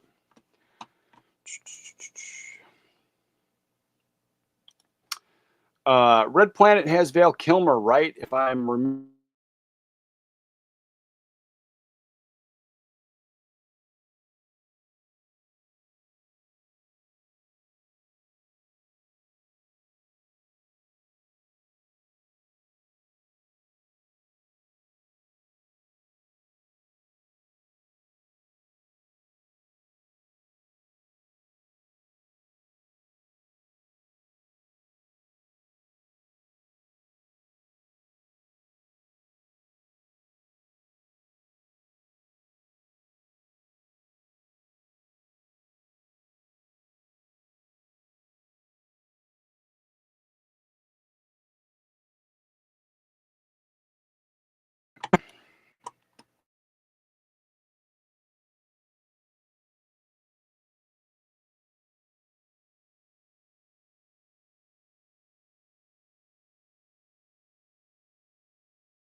you know, people that don't need the big chunky box sets or don't need all the extras, and then they complain about it.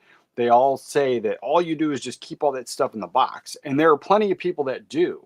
And so that's why I was just like, I put mine in frames. Like if I absolutely love the movie, I think it's top notch, fantastic. That stuff goes on the frames. Now, some of the art cards, like I would have chose a different image from the movie or something like that. So that's always a thing. Like everybody has their own opinion, but if it's if it's my absolute, one of my favorite movies, like it's definitely going on the wall for sure. Yeah, so that's definitely a thing. And that's the thing is too is like you don't have to put all of them. If it comes with like 5 or 6 art cards and there's only one, you just throw it in like a little 5x7 frame. Throw it wherever on your desk, on the wall. Yeah, just a inexpensive way to add more movie stuff into your home decor. Yeah, we got talked about that. Yep. All right, so we got all that stuff there. Oh yeah, so that's what before I froze again. I was going to talk about the Val Kilmer movies, and so as it's my internet's up and I'm coming back, I'm not sure where the stream is. But let's see, Val Kilmer.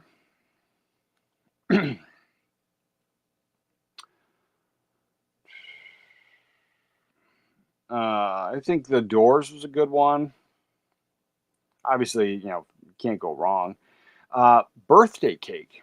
It's an interesting film. Now, it's not. I don't think it's like his best performance, but I think it's a phenomenal performance because Birthday Cake came out in 2021, so it was after his surgery and he had all that stuff, and so he was still acting, and so it's a mob movie. I'm a sucker for mob movies, big fan, and I would not say Birthday Cake is the greatest mob film ever, but the fact that Val Kilmer was in it in after his, whatever the cancer or whatever he had with his neck, and still willing to do the act, willing to act, like I think that was just incredible. And so I do have that one. It is streaming on Plex and Tubi, or you can rent it for $4 from Amazon. Not a phenomenal movie, but I have it. But let's see. As I think like 90s Val Kilmer was probably peak for me. Because I'm like looking at a lot of these like more recent stuff in the early 2000s. I'm like, I never saw these or they don't look appealing at all. Let's see. I didn't know he was in MacGruber. I never saw that either, but that's probably why I didn't know he was in it. Yeah, like a lot of stuff he was doing like afterwards. I'm like, I don't know. He did Knight Rider TV show, 18 episodes. So the reboot TV series Knight Rider from 2008 to 2009. Apparently he was in that. He did 18 episodes. What? Oh, this is a movie, or what was it, a TV show? Yeah. Was it 13 The Conspiracy, the TV miniseries. It came out in 2008. That's something I was wanting to revisit, and I forgot all about it. Like just like probably 2 weeks ago, I thought about it, but I couldn't remember the title, and I knew it was different. And so yeah, Val Kilmer's like got 2 episodes in that, but it stars Stephen Dorff, and I think he's fantastic, fairly underrated actor.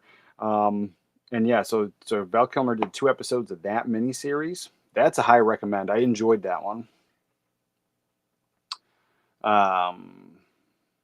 Let's see. Oh, yeah, I haven't seen all that stuff. He did a lot of movies that kind of fall under the radar for most people, I guess. Kiss Kiss Bang Bang, absolutely fantastic. Love that movie. Great Val Kilmer performance, great Robert Downey Jr. performance, and for me, a top-notch Christmas movie. Alexander, that's pretty good. Let's see what else we have.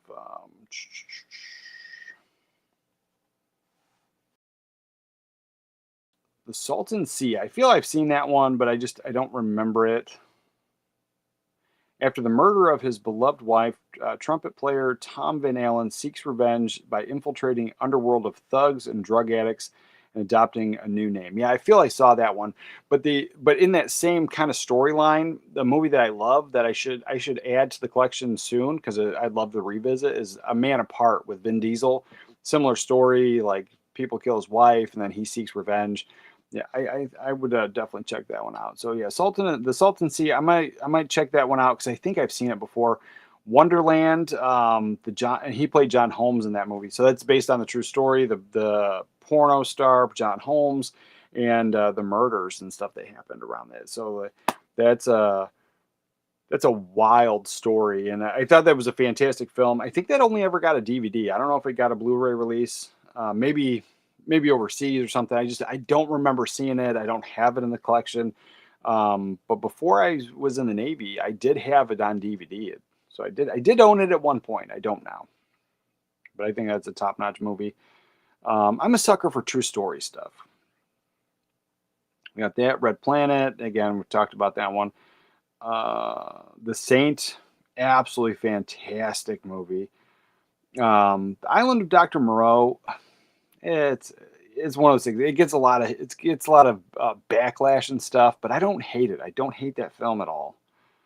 Obviously, Batman Forever. It's like when I was a kid in the '90s, I hated those Batman movies because the Tim Burton ones were the only ones for me, and those ones were just goofy. But as an adult and having them, I have appreciated them a lot more. Still not my absolute favorite, but the Val Kilmer one, it's fun and if you just I don't know, it's a whole conversation like just turn off your brain and enjoy the movie. When I was a kid, I hated it. As an adult, I get a good enjoyment out of that one. Tombstone. How could I forget Tombstone? That's fantastic. He was amazing in that movie, and yeah, yeah, that's a great film. Great performance. I think I would probably rank that one top number one performance of all time. Val Kilmer in Tombstone. Real McCoy, I like that one. I didn't at first. Like that one took me a little while to enjoy. So the first time I watched it, I was like, I don't like it because I like heist movies, and so that one stars Kim Basinger, right? Pretty sure that's her.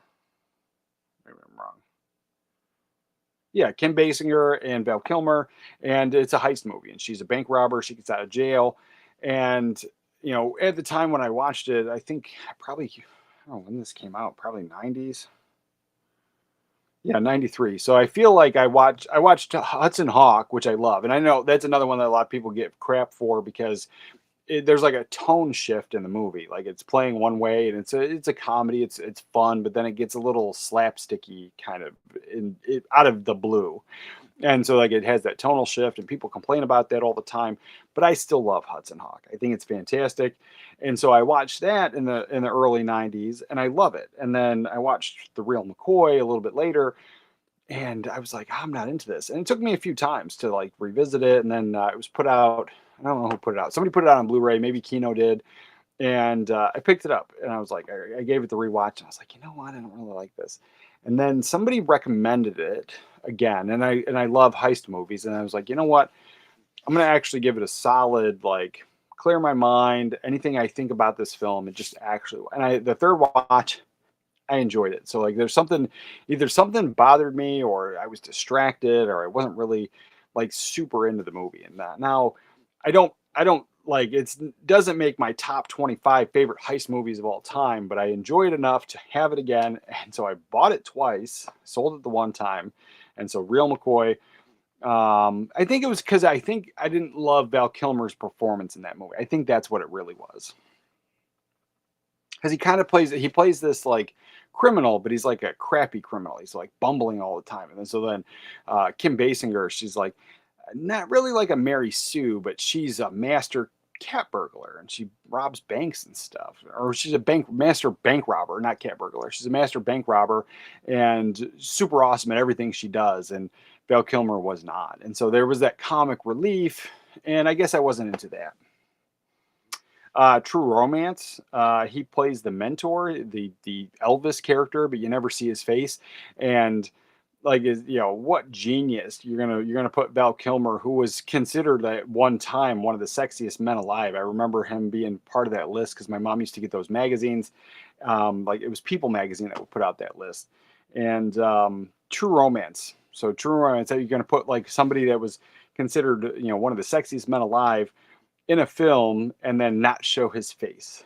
But yeah, Val Kilmer was in that, and I wouldn't say phenomenal performance, but just a very interesting role. But I love that movie, amazing movie. Willow, how could I forget about Willow? It's right there. I love that film. I think he's fantastic in that one. Obviously, Top Gun's good, and Top Secret. Top Secret's great. Let's see what's that one. And then Real Genius. Real Genius is a great one. I don't know why I didn't notice it on the list. Oh, there it is. Real Genius was right below Top Gun. Yeah, Real Genius is super fun. High recommend. Great Saturday afternoon film and a wonderful performance by Val Kilmer for sure. So yeah, those are some of my favorites. My thoughts on the Val Kilmer movies. I know that was a huge tangent there, but let's see. There's the OG Knight Rider, Team Knight Rider remake, and 2 movies. Wow, that's a ton. So obviously, I was super familiar with the original Knight Rider. I watched a lot of those when I was a kid, and even as a teenager, I think I was watching some of the reruns. I watched the one movie where they turn Kit, like Kit gets put in his computer, gets put into one of the classic 1950s car. I watched that. I didn't know there was 2 movies, and then I knew that there was like a newer show. I knew there was a newer show. I believe that the kit car was like a Mustang or something, and because I only saw like a trailer for it or something, but I never saw it because I think it came out around the time I was in the Navy because I think that's where I saw the trailer. All of those sound like crime crime against Knight Rider fans. Yeah, yeah, I feel that. But the movie, the TV movie, um, had David Hasselhoff in it. It was a legit Knight Rider film. I feel I enjoyed that. I don't know about the other one, but same. I just found out now there was a Knight Rider remake. Yes, yeah, I vaguely knew there was one, but like I didn't know there was that many.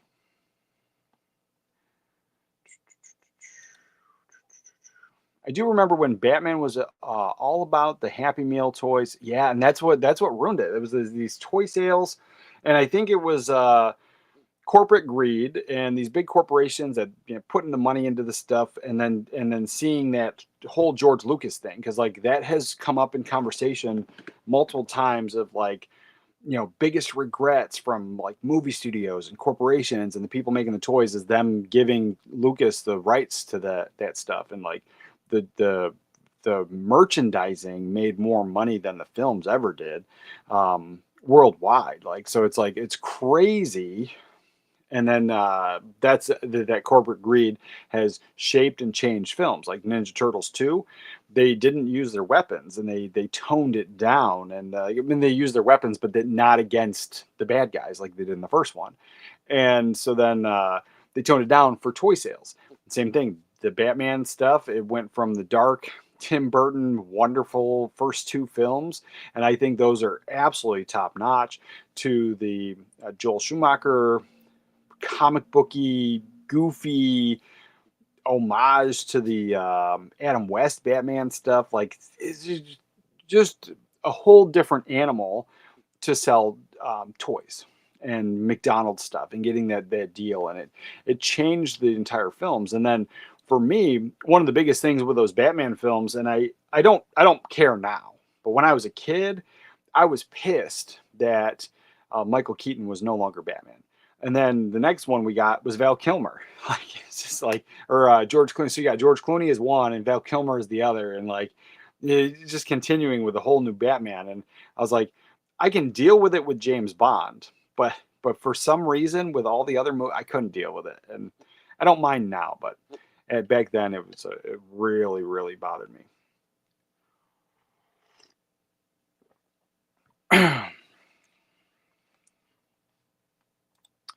What are your thoughts on Halloween 3? Well, good morning, Sammy.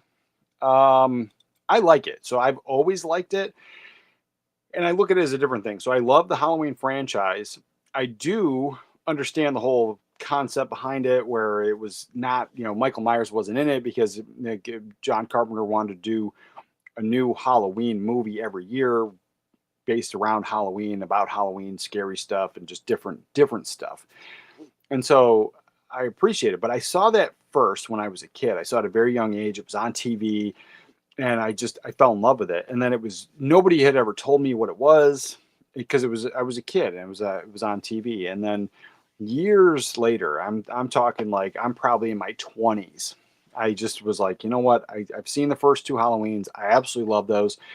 I need to watch them all. I need to watch all of them. And so then when I got to the third one, I was like, that's the movie I had been talking about that movie pretty much my whole life and like mentioning it. It was always like these kids put on the masks and they watch TV and then bugs come out of the masks. And so like I that's what I would say about it because that's kind of what all I remembered from when I was a kid, and nobody ever knew what I was talking about. And then about the time like I was like 16 and getting into movies, like everyone always complained about 3, so I never watched it. I just kind of stayed away from it. So I owned the first 2 movies, and I absolutely loved those. And then so if I wasn't going to watch 3, then I was never going to watch the rest. And that was kind of my bad attitude in my early days of collecting. And so then it wasn't, like I said, until my early 20s where I marathoned them. And I was like, that's the movie I was talking about for years. And I love it. I think it's great. I think it's fantastic. I kind of wish it wasn't part of, like, if you're going to do Michael Myers, you're going to do that for the entire franchise. It is kind of a weird watch, but then it takes place in the same universe, kind of, because there's the scene in the TV where Michael Myers, they're playing the first Halloween movie where he's walking down the stairs. And so it takes place in a universe that accepts the first 2 movies. So, I mean, I guess, but yeah, I almost wish that it was like a named something else. Um, but there's that. As we talk about that entire franchise, I love it, except for the new movies. I do not like them. I don't own them. I've seen them. I just hate them. I absolutely hate them. But I like the new movies, and I don't hate the Rob Zombie ones. They're not my absolute favorite, but I don't hate them. I don't have them in the collection anymore. At one point, I did have them on DVD, but I don't have them anymore. But yeah, I have that first set all the way up till the very modern new ones, and 3, I enjoy it. The Batman Palm Pilot failed terribly. I think Apple created it in the 90s. Oh my God. Man, I was like, they did a lot of cool stuff back then. But yeah, the Batman Palm Pilot, that I've never heard of that. But I mean, I believe you. I believe you. That's probably super awesome. And as like a collector of things, it would kind of be cool to have. But like at the same point, like, why? Yeah, it's weird. It's weird. That was a big part of all the backlash for Returns. Fantastic movie, but not as a kid slash toy friendly. Yeah, yeah. Yeah, no, that was the thing. Is I absolutely freaking awesome movie. And then there was um there was something about it that I remember.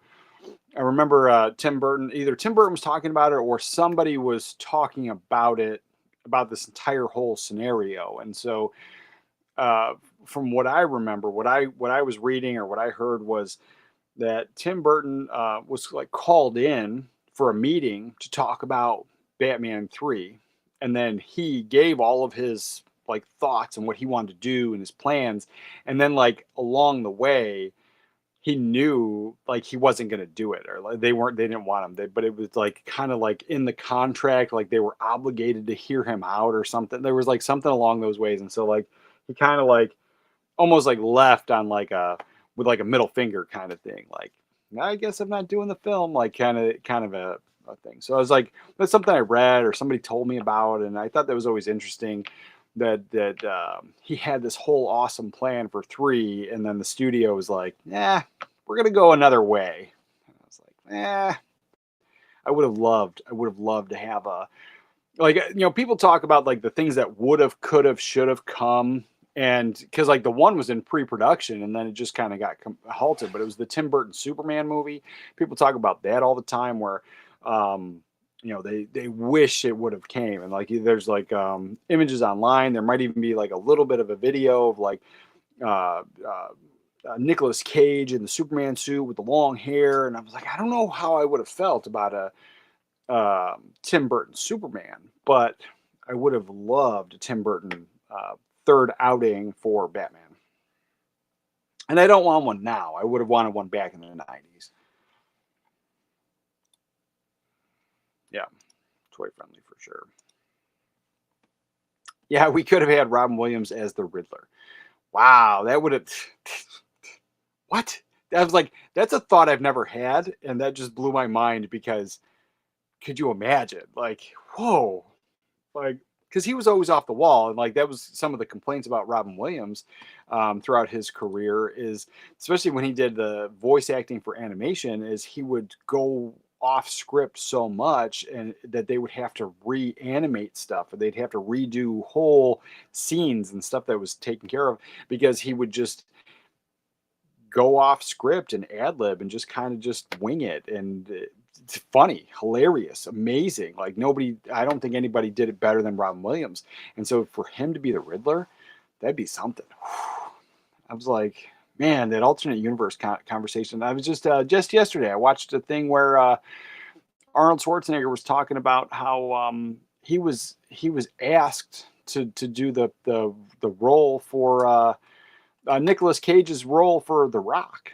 And I was like, could you imagine that? I was like, one, I love 90s Arnold Schwarzenegger, and like I think he was top of his game. Like he was doing a whole bunch of stuff, but apparently he turned it down because they came to him with like not even a full script, and it was like there was like notes, and they were like, we're gonna do this scene here, and like, but not telling you what the scene was. And so he was confused by the whole thing, but then he was also busy. He was like lined up for like 3 movies, like back to back to back, and so he wouldn't have been able to do it for like way later.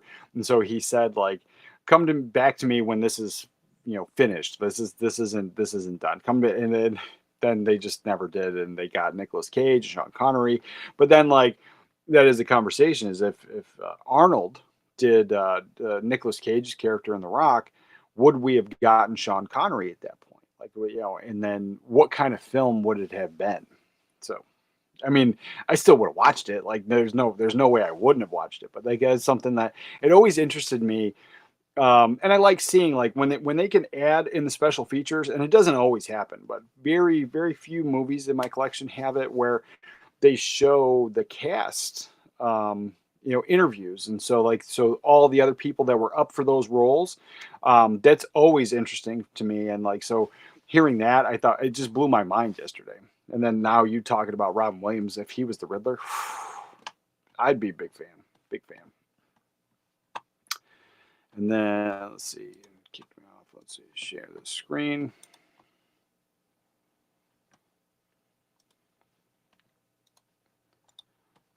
Let's see. Let's see, did we talk about everything here? So yeah. Oh, and then so Dust Devil's coming out, the big giant version from Umbrella, but then Kino Lorber is also putting out Dust Devil. So if you don't want to import that, you don't want the big chunky box set, you can just get this version of it.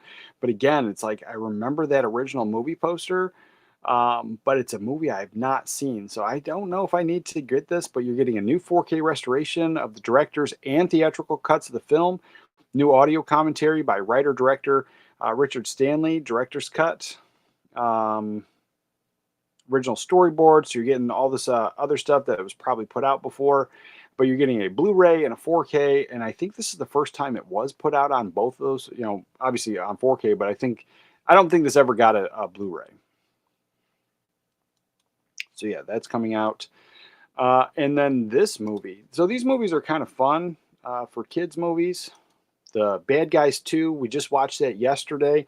My daughter absolutely freaking loves this movie. But we watched both of them. We watched the first one and the second one yesterday. So looking forward to that. And so that's one we're probably going to pick up. Probably not a day one purchase. I don't feel like the kid family movies, like that type of stuff, because once we get it, it's going to get watched a ton, and it's always going to be on. So I'm in no rush to buy this one, but it's something that I'll be adding to the collection at some point, because my daughter absolutely loved that movie yesterday. Got that. And then the Criterion November announcements. Let's see what we've got here. First, what do we have here? So in Criterion, we got Eyes Wide Shut. Now that's something that I already pulled. My Kill Bills and Eyes Wide Shut to take back to the used bookstore and trade them in. I'm not going to wait till I get these and then do the comparison or which one's better, because I didn't do that when I was younger. Now granted, there's conversation, and everybody has a different opinion, but early days of 4Ks, people had these lists of like, these are the worst 4Ks and whatever, and I stand by, it's the equipment. Now granted, or TV settings, and people will argue with me and tell me I'm wrong, but I've been doing this for a very long time, and my OLED, there's not a 4K in my collection that looks bad. And I know early days of DVD, early days of Blu-ray, And I'm sure there are some 4Ks that probably look bad. But and that's because of not doing a proper transfer or it just being like the previous format just now put on the new format. And that happened a lot with DVD. It happened a lot with Blu-ray. I don't know if it happened a ton with the 4Ks, but most of those lists of people saying that these are the worst transfers ever, I disagree. I think they look fine on my OLED television. And then you ask what TV they have. They either have budget TVs or they have something else. Or like somebody had like a $600 Vizio, and there's nothing. I'm not knocking that. If that's the TV you got, that's fine. But if you're reviewing a movie and saying it's the worst looking ever, you don't have a reference quality television. You don't have a TV that they're using in the studios to master this stuff. And so, like, I always kind of find that funny. And so I have gone through and Eyes Wide Shut, I'm getting it. So my Blu-ray, it's already in the pile to take back to the used bookstore the next time I go. And same thing, Kill Bill's, they had that like soft announcement. It's not like official that Imprint's going to be putting out those 4Ks. So my Blu-rays are in that pile as well. And I think that I'm going to be doing that from now on because I did that with my DVDs, my Blu-rays. Like I like the movie. I'm going to buy it anyway. I'm going to buy it anyway. So like if I buy this Criterion and I decide it doesn't look as good or the transfer is not as good as the Blu-ray, and I'm like, what am I gonna do? Now I'm out that money either way. I'm gonna stick to the guns. I'm gonna get the 4K, and that's how I'm gonna live life from now on the edge. But we're getting Breakfast Club. Looks like on 4K. I like my Blu-ray. I have the Criterion Blu-ray. I don't know if I need to double dip on that anytime soon, or if at all. But this Eyes Wide Shut, I'll be picking up the 4K for sure. You're getting a new 4K restoration of the film, supervised and approved by director of photography Larry Smith. 5.1 surround DTS HD master audio surround track. I believe that's what's on the original Blu-ray, but I could be wrong. Dolby Vision and HDR presentation of the film, new interviews, which is awesome, archival interview. So you are getting some Stanley Kubrick stuff and his wife, some stuff that was archival. It's been put out before at some point, maybe not on every release, but the other stuff is going to be added in here. So I am super stoked about this edition, and it will be probably a day one. When does this come out? November? Oh, that's in the middle of the move. So we'll be moving in November. We're not going to get our stuff. My wife was saying like they're going to come pick up our stuff, and then we move until it was about a week or so there. But like by the time we get our stuff sent to us and all that, it's supposed to be like a month. We might be without our like the movies and the TV and all that jazz for about a month. So I was like, I don't know if I'm going to pick it up day one, but definitely going to be one of those earlier pickups. And I'm probably not going to wait for the sale. I'm probably just going to pick it up. Because like I usually get those movies for about $35 in that range when they're not on the half off sale. Because I've never spent $50 on a Criterion film for sure. So yeah, The Breakfast Club 4K. Yeah, again, that one's probably going to wait for a sale because I already have it. Hell's Angels. It's an older film. I don't think I need that one. I have to check it out. But House Party, another one. So this one, again, it's coming out in November. It all depends on, how far the Barnes & Noble is for me, or if we have our stuff. If I have an ability to watch it, I don't think I need to rush out and buy it day one if I don't have my TV yet. But yeah, House Party is another one. It's high up on that list. I have the DVD. We never got the Blu-ray. So the fact that we're getting a Blu-ray and a 4K finally with looks like a great 4K restoration coming. We're going to hope. It says new 4K restoration of the Magnascope Roadshow version with uncompressed monaural soundtrack. Wow, that's new. We get a new interview with Robert Legato, visual effects supervisor, breaking aerial visuals of that's Hell's Angels. Oh, that's why. I'm like, why am I in the wrong one? Where the hell is House Party? Here we go, House Party. House Party is getting a new restoration, new 4K restoration of the film, supervised by director photography Peter Deming, approved by writer-director Reginald Hudden.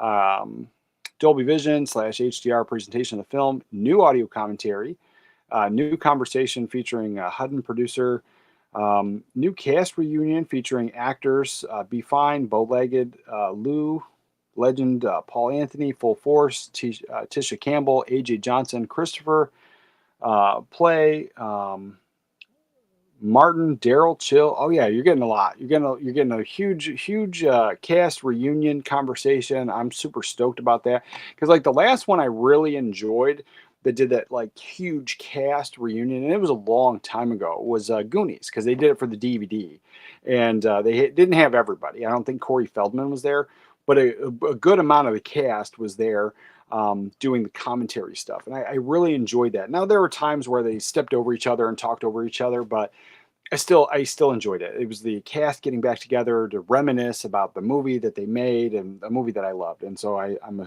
hoping and assuming it's going to be the same thing here. So I'm stoked. So it's going to be maybe not a day one because of everything that's going on. Oh, the Hell's Angels posters or movie art is fantastic. I might have to check that out. Jean Harlow. I might have to check this out. I don't know if it's going to be a day one, but it's on my radar.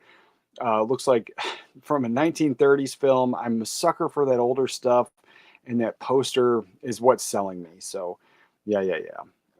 That's also on the radar now. All right, but 100% I'm getting Eyes Wide Shut and House Party, maybe Hell's Angels. Got that, and then the Warner Archive September releases. I don't think there was anything here that was like super huge. I mean, I will always pick up a Warner Archive, especially if I can pick it up cheap. Oh, this one. This is the one that I had interest in, and it's Black Samson. So I'm a huge fan of black exploitation films. I love the poster art on there. I would actually frame this poster, put it on my wall. So that's something that uh, out of all the Warner Archives, I'll probably pick this one up. Again, I don't think it's a day one for me, but depending on how the move goes, November, what happens in November, because we're going to roll right into Thanksgiving and stuff. And like, huge fan of that. I love Thanksgiving. I love the food. I love all that. And so, you know, movies aren't going to be the biggest priority, and we're going to be rolling into the holiday stuff, holiday conversation, and the movies that I'll be watching then, and then right into Christmas and all that stuff. So maybe not day one, but it's definitely on the radar. I don't need to wait for a sale for that one. It all depends on how the move goes. But I just know that it's right into like the hectic seasons, and probably the worst time to move. But we got that. Yeah, this one here I mentioned. I think I mentioned this one. Yes, I did. It was there. So, I like the yellow. What was the yellow version? Let's see. Oh, is this just a standard Blu-ray? Icon, film distribution, 2006, 96 minutes. Comes out October 20th. 13 pounds. You can't go wrong. What is this? Blu-ray disc, single disc. And it's a BD50. Oh, this is the 4K. Oh, but I like the yellow. 25 pounds. Playback. So it's coming. It looks like it's coming with the 4K region free and a region B, probably 2K version. Blu-ray is in there. Doesn't say a lot of that stuff, but yeah, I'm super stoked. I'm going to be picking that up for sure. Let's see.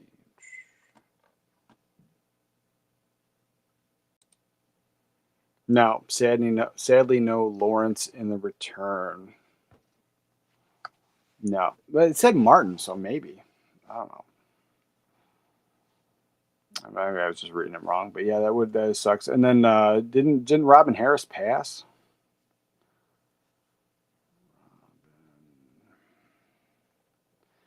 And then yeah, a couple great actors passed that. Yeah, he passed. Wow, he passed in 1990. I didn't realize that. Wow, he was only 36.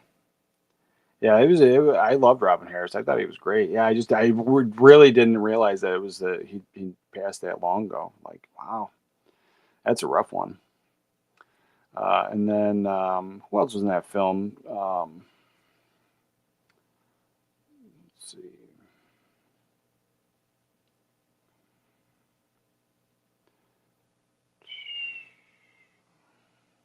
John Witherspoon. John Witherspoon also passed. He passed in 2019. He was also in that film. I'm pretty sure. Pretty sure John Witherspoon was in House Party. Let's see, House Party. Yeah, Martin Lawrence, Tisha Campbell, AJ Johnson, Paul Anthony. Got some great people here, but oh, George Clinton. Yeah, George Clinton. He's still kicking too. I swore. Yeah, John Witherspoon. He was the neighbor that kept getting woken up. He was pissed. Yeah, we don't have him either. He would have been a great addition. I keep following each new Warner archive list, and it's never Captain Blood. I want a Blu-ray at least. I want King Kong 33 and the Adventures of Robin Hood in 4K. Yeah, those would be great. There's a couple. Well, the one Warner Archive, I had the Warner Archive DVD, and it was an MOD. It was Death to Smoochie, believe it or not. It was a Warner Brothers title, and then it got put out by. Did it get put out by Kino? I think it got put out by Kino, but it got put out by one of them, not on Blu-ray. And so then I finally got that, and that was awesome. But the one. And it was just weird that it wasn't a Warner Archive. But then the one Warner Archive that I would love to have, because they only put it out on DVD as a MOD disc.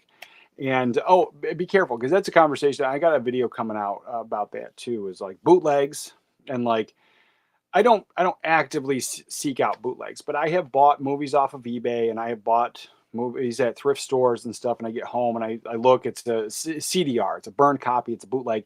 Some are better than others, some are really, really good, but then it never had an official release. And so an MOD is manufacturer on demand. Studios do it, Sony does it, Warner Brothers, but Sony does like from what I understand, because I don't have any like burned CDRs from Sony, but what they do is they do a pressed MOD, which has the silver, and it's pressed like the traditional Blu-rays and DVDs. But then the CDR burn ones, the DVDs, and you can get them right from Amazon when you get some Warner Archive DVDs. They're almost all like that. And the one I would love to get, because there's an official release, it was an MOD though, is Carney. And so that's a movie I've been looking for. And the first time I got that, I ordered it from eBay, and it came, and I opened the cellophane, and I opened it up, and it was a CDR, and so I thought it was burned. I mean, I thought it was a bootleg, and because I've gotten bootlegs from there before, and then I ordered it from Amazon, and it came from like because like Amazon has that deal with Warner Archive, and it came right from the Warner Archive stuff, and then I did a little research, and I found out that pretty much all the Warner Archive DVDs are that way on the CDR. And you could, if you have, a program and a CD burner, or DVD burner, you could do it yourself. And so I'm like, if I could do this myself, why would I buy these MODs?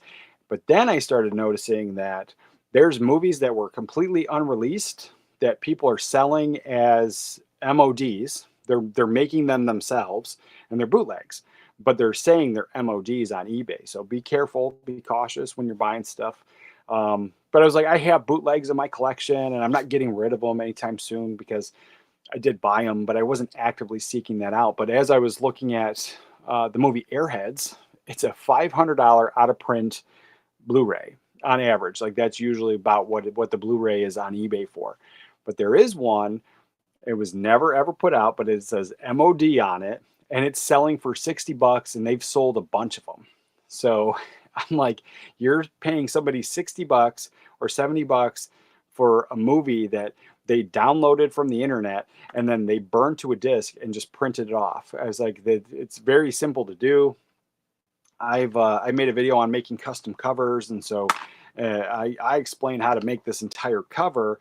And if you can just get the program and put it on a disc, you can watch my video to make a custom cover and buy a case, and you're good to go. And you can just have your movie instead of spending the $70 on somebody else doing the same thing. So yeah, be careful with those MODs. But there are official ones. and that you can get brand new from Amazon and whatnot. And so that was something that for me, and I mean, I think I went on another tangent, but that's the one I would love to get. I would love to get Carney. Carney was only ever an MOD for DVD on Warner Archive, as far as I understand. I don't think anybody else put that out anywhere else in the world. And if they did, let me know, because I would definitely import that. But yeah, that's the one I would like to get. King Kong 33, sure, I would take that in 4K 100%. I love that film. I have the poster right here, a big canvas poster. Love that film. I'm a huge sucker for gorillas and monkeys.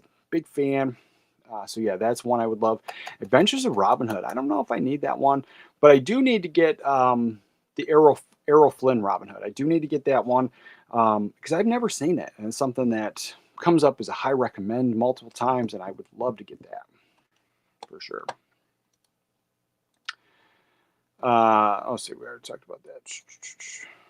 Let's see, Severance. Seeing it back with the Midnight Madness crowd at TIFF shows how much more of a fun time it is with a crowd. 1,200 people at the Ryerson in Toronto in 2006. Wow. Yeah. Movies like that do awesome with a crowd. And that's what I definitely talk about. I love movies, and I love them so much. And the fact that my youngest daughter is actually a movie person like I am is super awesome, because my wife is not. She has a few movies that she likes, and I've spoke on this before, but she doesn't like, she'll sit there if we watch a movie together and she's not into it. She'll just sit there the whole time on her phone, and she's not into social media. So she's like reading articles and like, whatever. And so then I'm like, frustrated because I like to watch like that. The Severance is a movie she'll never watch, and so like I'm stuck watching this after my daughter goes to bed, after my wife goes to bed, and then I'm watching this by myself, and it's just not as fun. But I mean, I still have a good time. I'll still watch it. I'll still enjoy it. But more people, definitely a better time.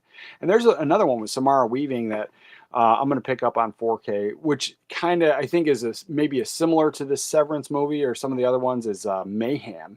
So I want to pick that one up because I watched the trailer for that the other day as I was like, I was going to rewatch Ready or Not. I'm like, what other Samara Weaving movies I should watch? And they're fantastic. And there's the one I just watched. I forget everybody else who's in it, but Samara Weaving's in it, and she plays a singer. And then there's this stalker that's crazy. Oh, it's I forget the name of the movie. But anyway, he's basically crazy, and he's stalking her, and he wants to marry her, and he thinks he loves her, and he thinks they have a relationship. And so then he does this whole plot where he's going to he breaks into her home and he ties her up and kidnaps her, and they're going to get married. But it's also like it's dark comedy, and I really enjoyed that movie. I thought that was awesome. So yeah, I'm going to be picking up Mayhem. I've never seen it, but I watched the trailer and I was like, you sold me on Samara Weaving for sure. I was like, I'll watch anything she's in. There's not that many modern actors or actresses that I'm like, oh, I'll watch anything they're in. And because I was like, I don't consider Ryan Reynolds a modern actor. He's been acting since I was a teenager. But modern actresses, Samara Weaving, Jenna Ortega, I'll watch anything they're in. And even if it sucks, then it's bad. Like, I'm not going to buy it, but I'll watch anything they're in. Let's see. Yes, a major reason why I'm not sure Final Friday. We don't have Pops plus several others. Yeah, I'm not too keen on that one either. I mean, I'll give it a watch. I'm not going to blind buy that one for sure. But yeah, definitely. Yeah, it's like, it sucks. And I was like, that's the other problem with like these 30-year, 40-year sequels or movie franchises that just keep going on. When you start to lose people, it's just kind of like, well, that sucks, or that's not the same. It doesn't have the same feeling. Or like when they kill a character off screen because they may have passed in real life, like that always kind of sucks too. Yeah, it's just one of those things. They also seem to let's see. They also seem to promise THX 1138, and then nothing happened. Warner on 4K. Yeah, let's see. Let me double check. I thought there was some. Oh, where did it go? Oh, there it is. I thought there were some rumblings about that recently too. Again, like let's see, THX, because I have the DVD. That's all I have. I know that there was a Blu-ray at some point, but I only have the DVD.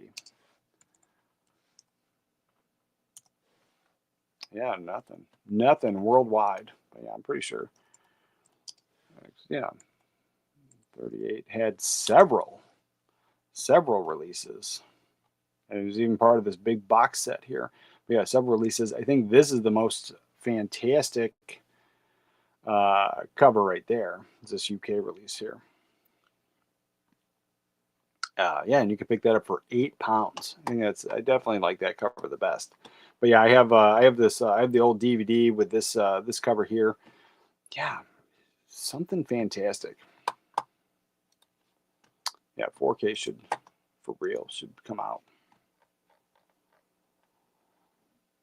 Let's see. We have that stuff. We have the Monty Python. We talked about that Monty Python before, the Steelbook. Indicator Powerhouse Films. I think they're an underrated label. I get that not everything is for everybody, but they're putting out some older stuff, and I'm a huge fan of that. So they have this box set here, this Columbia Noir #7, made in Britain. So the box set with a whole bunch of British noir films. That's something that's high on my list. But any of these, I would probably give them a chance. I'm a big fan. I do only usually buy the Indicator films like once a year. I put it in order, and so they usually do like 3 for 11 or 3 for 20. Those are usually pretty good. And then, yeah, this is the one that I would really be interested in. So they have the what is this? The Challenge for Robin Hood and Sword of Sherwood Forest. I would check these out for sure. Yeah, 1960s films. I'm a big fan of that. And then this one. This one's been on my radar for a while, and so I'll probably pick this one up. Creatures the World Forgot from Hammer. Yeah, I would check that out based on the movie poster art alone. So yeah, I'm interested in a couple of those. Let's see. Viavision's putting out these. I think 310 to Yuma is a fine film. This is the newer one, I believe. Yeah, 2007. So this is the newer one. I like the movie poster art on here a lot better than what we've gotten in the past. I don't know if I need to double dip. I think it's an okay film. I'm pretty sure I have the standard US release 4K version of this. I'm pretty sure I do. I'll check. So I was like, I don't think I need the double dip, but they're putting that out if you don't have it. I think they do a fantastic job. Let's see. 310. It says I don't have it, but so it's not. Oh, there it is. I just did it wrong. Yeah, I have the regular 4K of that, and I think it's fantastic. And it's the cover. It's got Russell Crowe, and then it's split sideways, and then it's got Christian Bale. I think that's a definitely because it ties in with the movie so much better than just throwing the actors' faces up there. I think that's just a much better presentation. Let's see. And Divergent. Now, I never got into this series. It was part of the a young adult book series, and so I watched the movies. I don't know. I didn't connect with them at all. I didn't get them. They weren't for me. But I like a lot of those like young adult movie or book series that they turn into movies. They adapt them for film, and there's several of them that I've enjoyed. And it seems like the only ones that I've really enjoyed, they only did one and done movie, but they did like several books. And so this one they did all 3 movies, and it's one of the ones I don't like. I don't like the Hunger Games either. I think the first one's okay. It's it's good. It's good enough. But like I'm not a huge Hunger Games fan, and they did all those movies, but like all the ones I like, maybe they're a little bit more girly.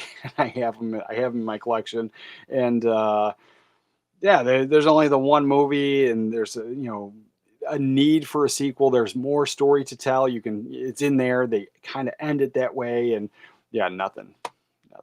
So yeah, this is one of the ones I never got into it. So yeah, I won't be getting that, and I probably won't be picking up that 310 to Yuma either. Let's see.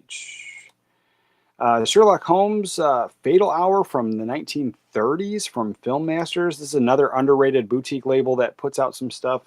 They sent me a review copy once, and man, I've been buying some of the Film Masters movies along the way, and I think they do a fantastic job. And if they, they've in all of the ones that I have, they show the original film stock and the degradation, and then they show the repair and how they fixed it and the restoration, and they show them side by side, and so you can see that the extensive work that had been done to put in them. I don't know if they do that on every release, and if they're going to continue to do that, but so far the ones that I have, they have that, so it's super awesome. Let's see.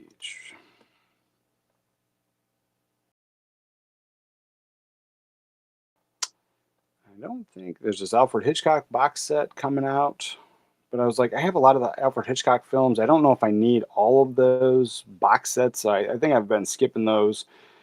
Um,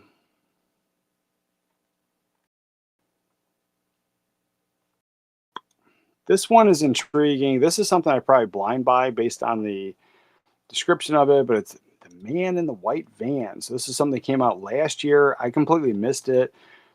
I think the poster art is fantastic. I mean, it's kind of cluttered with all this like people talking about how awesome the film is. But yeah, I would definitely pick this one up on a blind buy.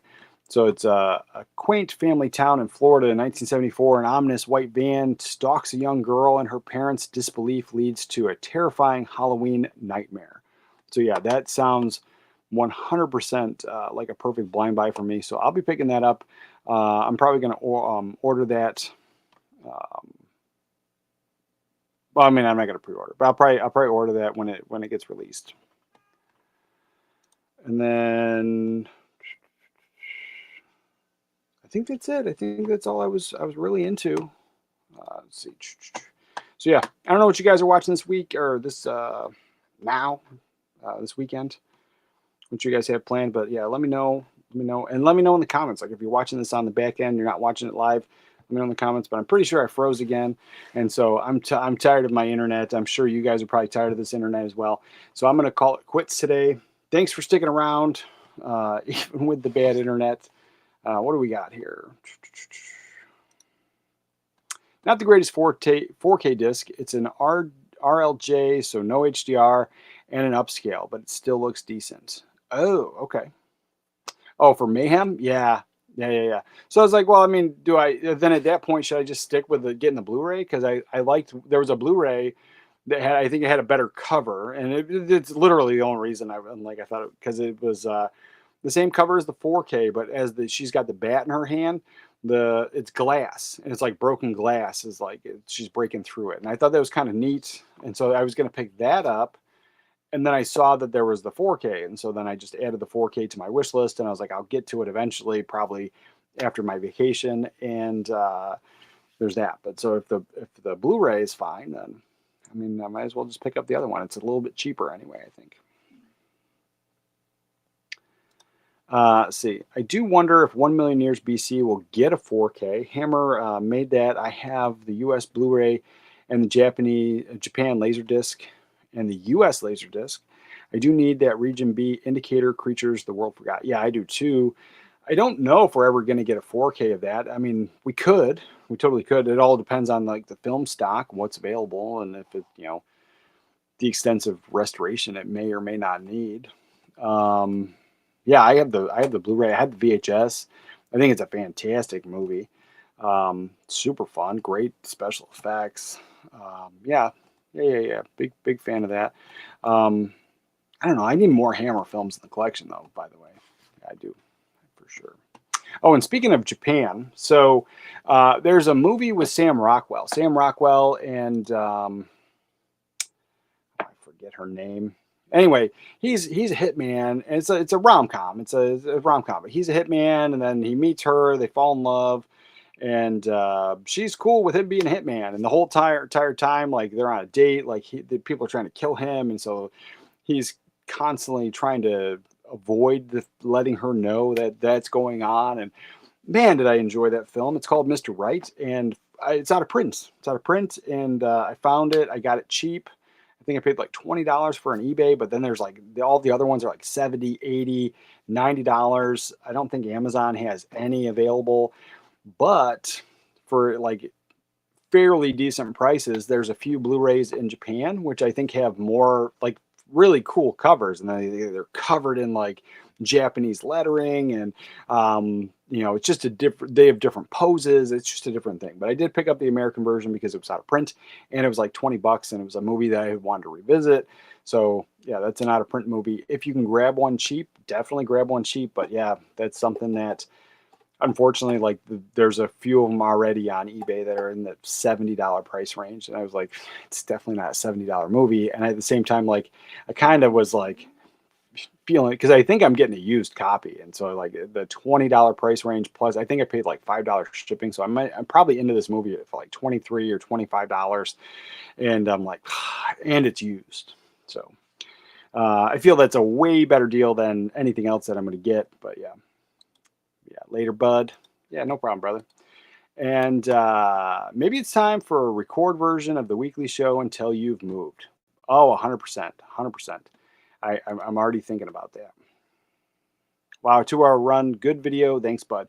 Yeah, that's the thing is I think, and maybe I'll do that, and then I'll just do premieres, and then that way I can be in the chat, because that's the one thing I really do love these live streams, because I love the actual live conversation, communication, that type of stuff. But yeah, wow, 2-hour run, yeah, no problem. And with that, remember to watch a movie today, and I'll catch you guys next time. As far back as I can remember, I always wanted to be a gangster. Oh, don't give me a cat. That's fine.